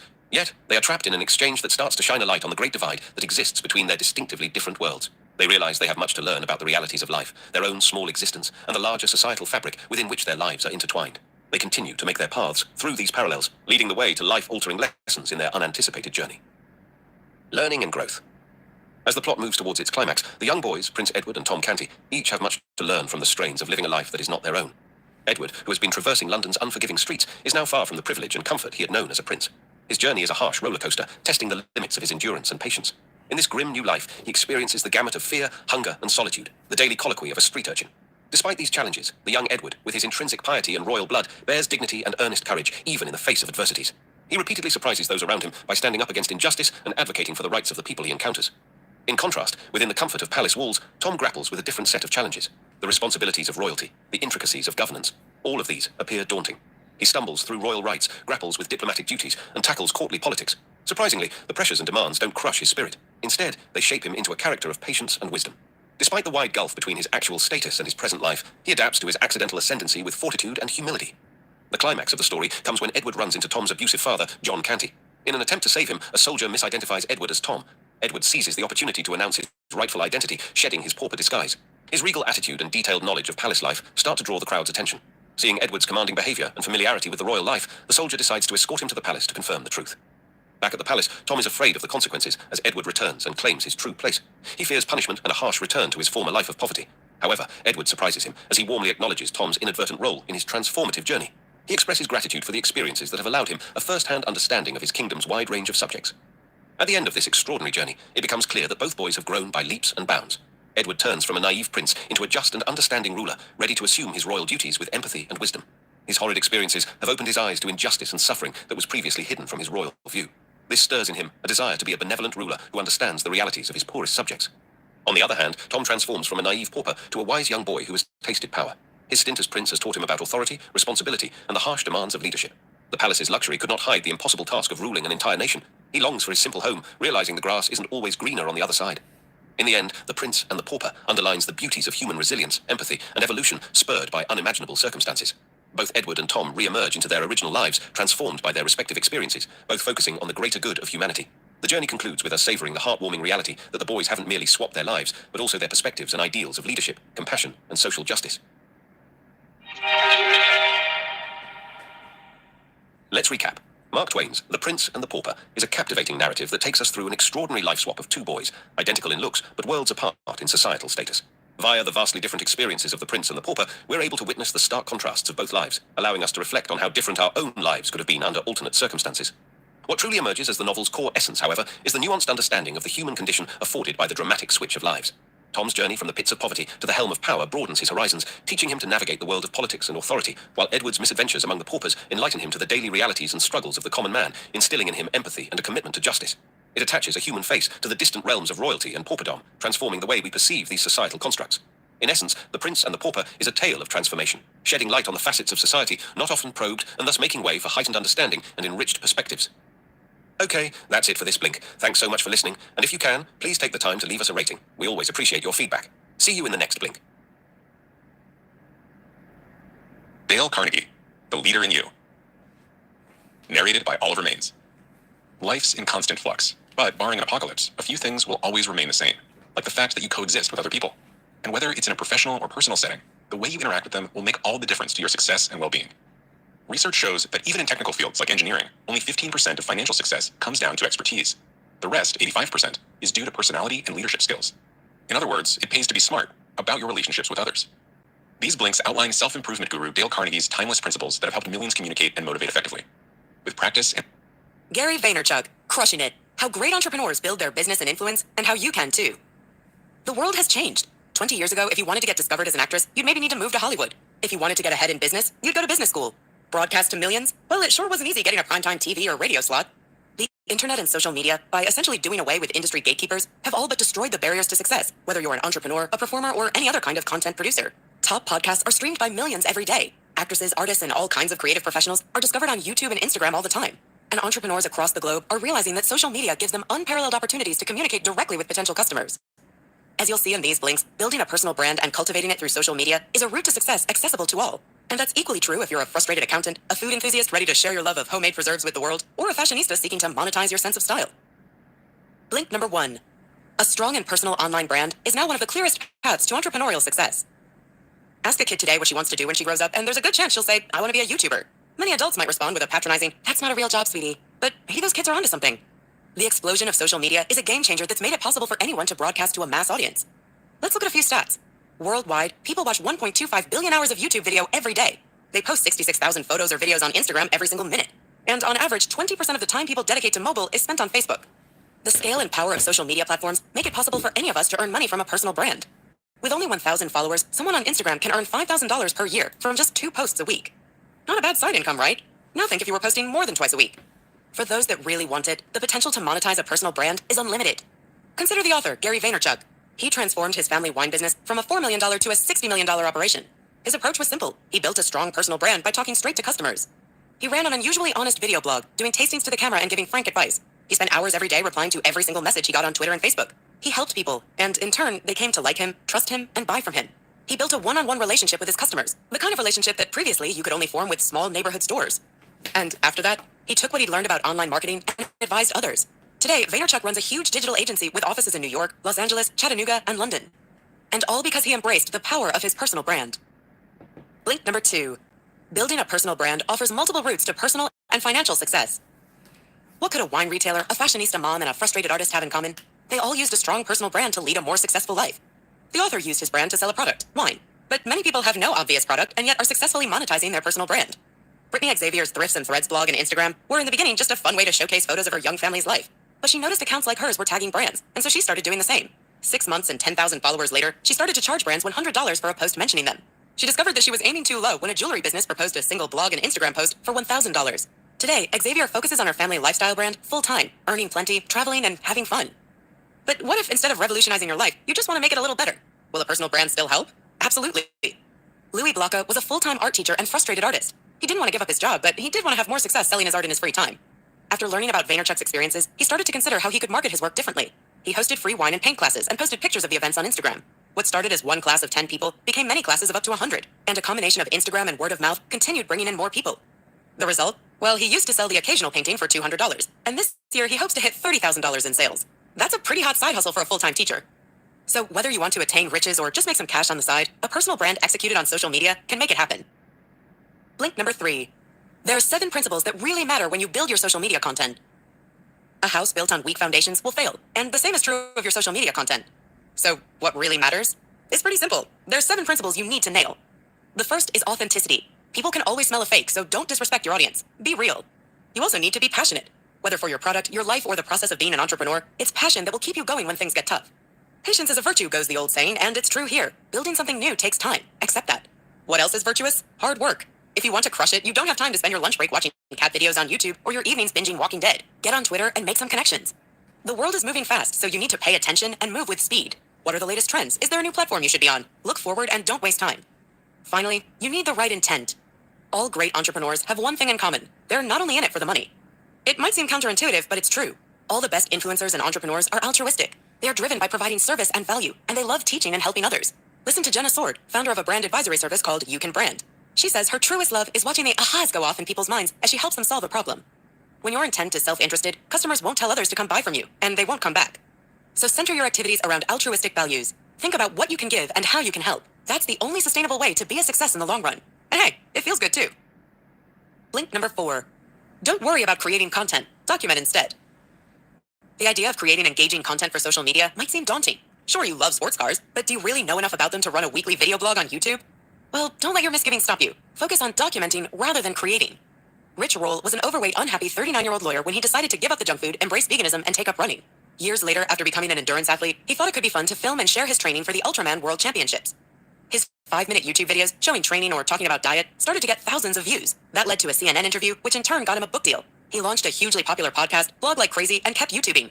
Now with a second book deal and regular speaking engagements for the likes of Goldman Sachs, he is regarded as an influencer's influencer. Now, there's a lesson to be learned here. Roll didn't wait till he had it all, and that's why he attracted so much interest. People enjoyed going on that journey with him, following as he documented his progress and watching him learn. So rather than stressing about how to create unique and creative content, embrace the possibility that you are the unique content. Vaynerchuk employs a videographer who films his every working moment, bathroom visits and confidential meetings aside. The content it generates is a great learning tool for other entrepreneurs. Why not regularly share your world with Snapchat or Instagram stories or Facebook Live? Document moving into your new apartment or brewing your first batch of homebrew. Maybe it doesn't work out, but maybe you'll build an audience that earns you $50,000 a year through advertising, brand endorsement, and affiliate marketing. You might even land a book deal. Now that we've explored the potential of building your personal brand, let's look at the platforms that you can use. Blink number 5. Snapchat offers unpolished reality and a real test of your branding abilities. In 2015, the music producer DJ Khaled got lost in the dark on a jet ski. Attempting to get home in the dying light, he Snapchatted his disorienting ordeal until finally reaching shore in safety. Already popular, his personal brand exploded. Khaled was one of the first Snapchat stars because he was authentic, and Snapchat is all about unvarnished authenticity. Khaled didn't overthink things or edit too much or seek a perfect shot. He was just himself. Sure, the content was a little goofy, but it was real. In contrast to Instagram, which is often so curated that it seems fake, Snapchat offers an authentic peek into a person's life. Now, this can make Snapchat a little tricky for marketers. But if you're already present on other platforms, Snapchat offers a great opportunity to show a more human side. It's where Sarah, a realtor, can admit that despite her diet, she has a weak spot for fries. And where Sean, a sports store manager, snaps himself playing foosball with his kids.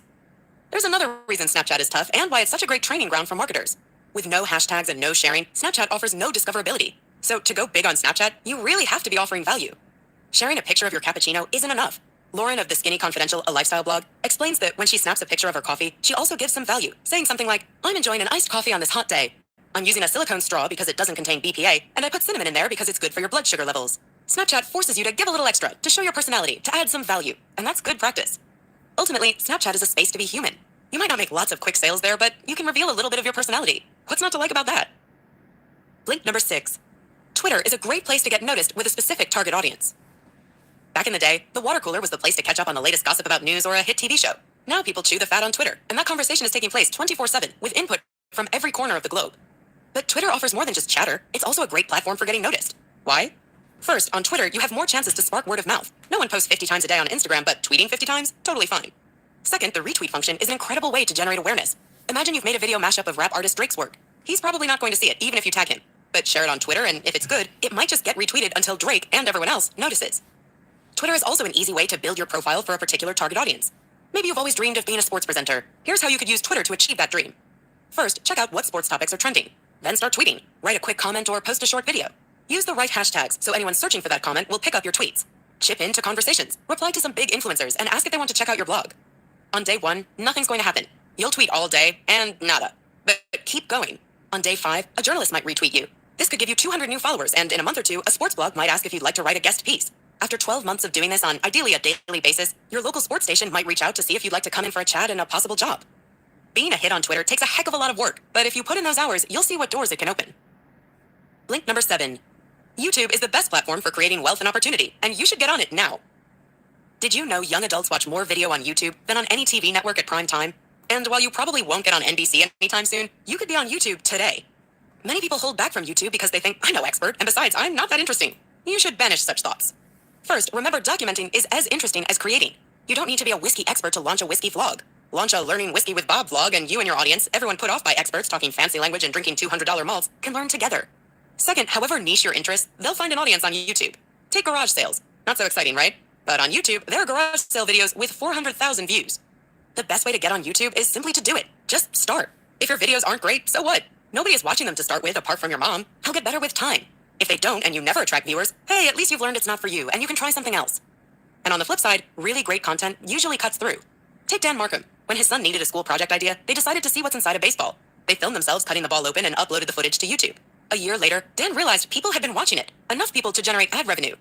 So he and his son made some more videos of themselves cutting things open. A football, a Rubik's Cube, even the rattle of a dead rattlesnake. To date, their What's Inside videos have been watched over 550 million times, and they've worked with brands including Nike and the Bill and Melinda Gates Foundation. Pretty cool for a school project. Blink number 8. Facebook still combines clever distribution with innovation to make it the single most important channel. Maybe you've heard people criticizing Facebook recently, saying it's where baby boomers share photos of their grandkids and that young people aren't there anymore. Well, in reality, Facebook is still the biggest show in town. 2 billion monthly active users don't lie. From a business perspective, Facebook's great advantage is its flexibility for both content and distribution. Facebook offers a versatility that no other platform can. Want to pump out a 12-paragraph blog entry? That'll work. 10-second video? Sure. 20-minute video? No problem. Some simple photos? Get them up there. And it offers incredibly rich targeting. Want to target people between 18 and 25 years old who live in downtown California and are interested in skateboarding? No problem. Spend $12 and several thousand of them could see your post of a cool skate t-shirt that you designed. So that's all great, but can you do anything really innovative on Facebook? Sure, with Facebook Live. Live lets you broadcast in real time to your followers, take questions, and get instant reactions. Now, it's not for everyone. There are only a few live TV shows for a reason. They're hard to do. But if you're experienced with video, it can be very powerful. Brittany Castro of Financially Wise Women is a great example of someone with a fresh personal brand in a stuffy old industry, personal finance. She first attracted attention for a finance rap video, the exact opposite of the marketing you'd expect from a financial advisor. These days, she's a hit across all channels, but her favorite is Facebook Live. She loves the way she can answer women's financial questions live, bringing them real value and talking directly to her potential customers. And by doing lives with her brand partners, such as Chase Bank, she is bringing her offer to a huge audience. So for all the doubters, yes, Facebook is still innovating, and so should you. Blink number 9. Instagram is more important than ever, with a mix of content and great discoverability. People usually don't complain when there's too much beauty. But this was actually an issue for Instagram, until the site launched its Stories function, where people can post spontaneous photos and short videos, knowing that they'll only be up for a day. Now Instagram doesn't suffer from being too polished. It has a perfect mix of curated and ephemeral content. The day Stories launched, the site's CEO admitted he hadn't posted for 6 days because none of the moments seemed special enough. Now users can post stunning shots for posterity and snap their morning coffee with a cheery caption and stick it on Stories, knowing it'll be gone in 24 hours. Stories is now hugely popular, and savvy users are employing it to show a little behind-the-scenes personality. So the site's new balance is one reason it's thriving. But even more important for us, Instagram offers some super simple ways to do business development. Here's a hypothetical success story that demonstrates the point. Tom is an ambitious manager of a clothing store in Kansas City called Anna Vaughn. He starts Instagramming as much as possible. He posts photos of everything, clothes on hangers, shoes on shelves, and tons of customers wearing their new outfits, all nicely filtered.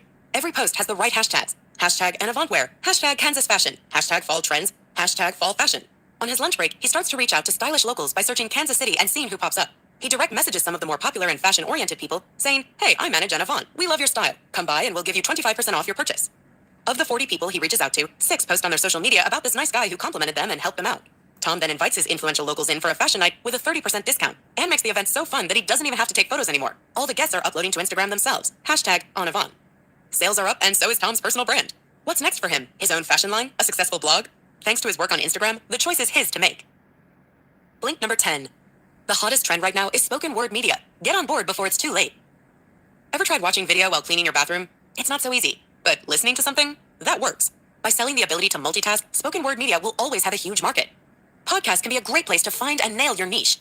John Lee Dumas was a podcast fan and a wannabe entrepreneur. But when he searched for a podcast about entrepreneurs' experiences, he found nothing. So he thought, why not do it myself? He had little experience, and he started out by talking to relatively unknown entrepreneurs. But by running the daily show Entrepreneurs on Fire, he learned fast and built a presence. Within months, he was hitting over 100,000 downloads. His guests got better. He started getting invited to conferences, building his credibility further. Today, he's become the entrepreneur he always wanted to be, earning millions from his podcast and his branded products and services. Maybe you're thinking, good for John, but the podcast market is crowded now. The great news is a whole new platform is opening up, and fast.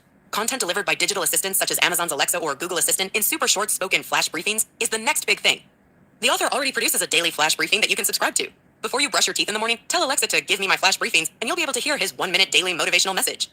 So there is a new platform with huge potential and few leading influencers right now. Let's say you're a landscape gardener. Wouldn't a 1-minute Ted's Daily Garden Tips be a nice fresh way to boost your business's brand? 5 years from now, quick audio updates won't be easy to launch unless you market the hell out of them. But now, do something interesting and it could take off. So what are you waiting for? Get out there and crush it. Thanks for listening to our Blinks to Crushing It by Gary Vaynerchuk. The book's main takeaway is that if you're stuck in a job you don't like or have a business but don't feel it's going anywhere fast, then have the courage to change something.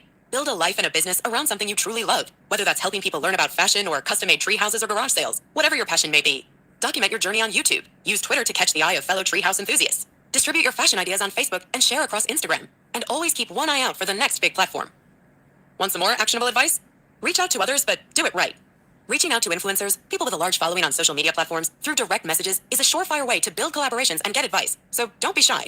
Be sure that you offer something of real value in return, though. If you can't offer exposure, then think of something else you can trade. If you're a graphic designer, offer to make some custom filters in exchange for advice. Make pizzas, offer free slices in return for a collaboration. This approach can be hard work. You'll send a lot of messages before getting a single reply, but that's why most people won't persevere with it. If you do, you're already winning. Got feedback? Just drop an email to remember@blinkist.com. All right, guys. Catch you tomorrow. Peace out.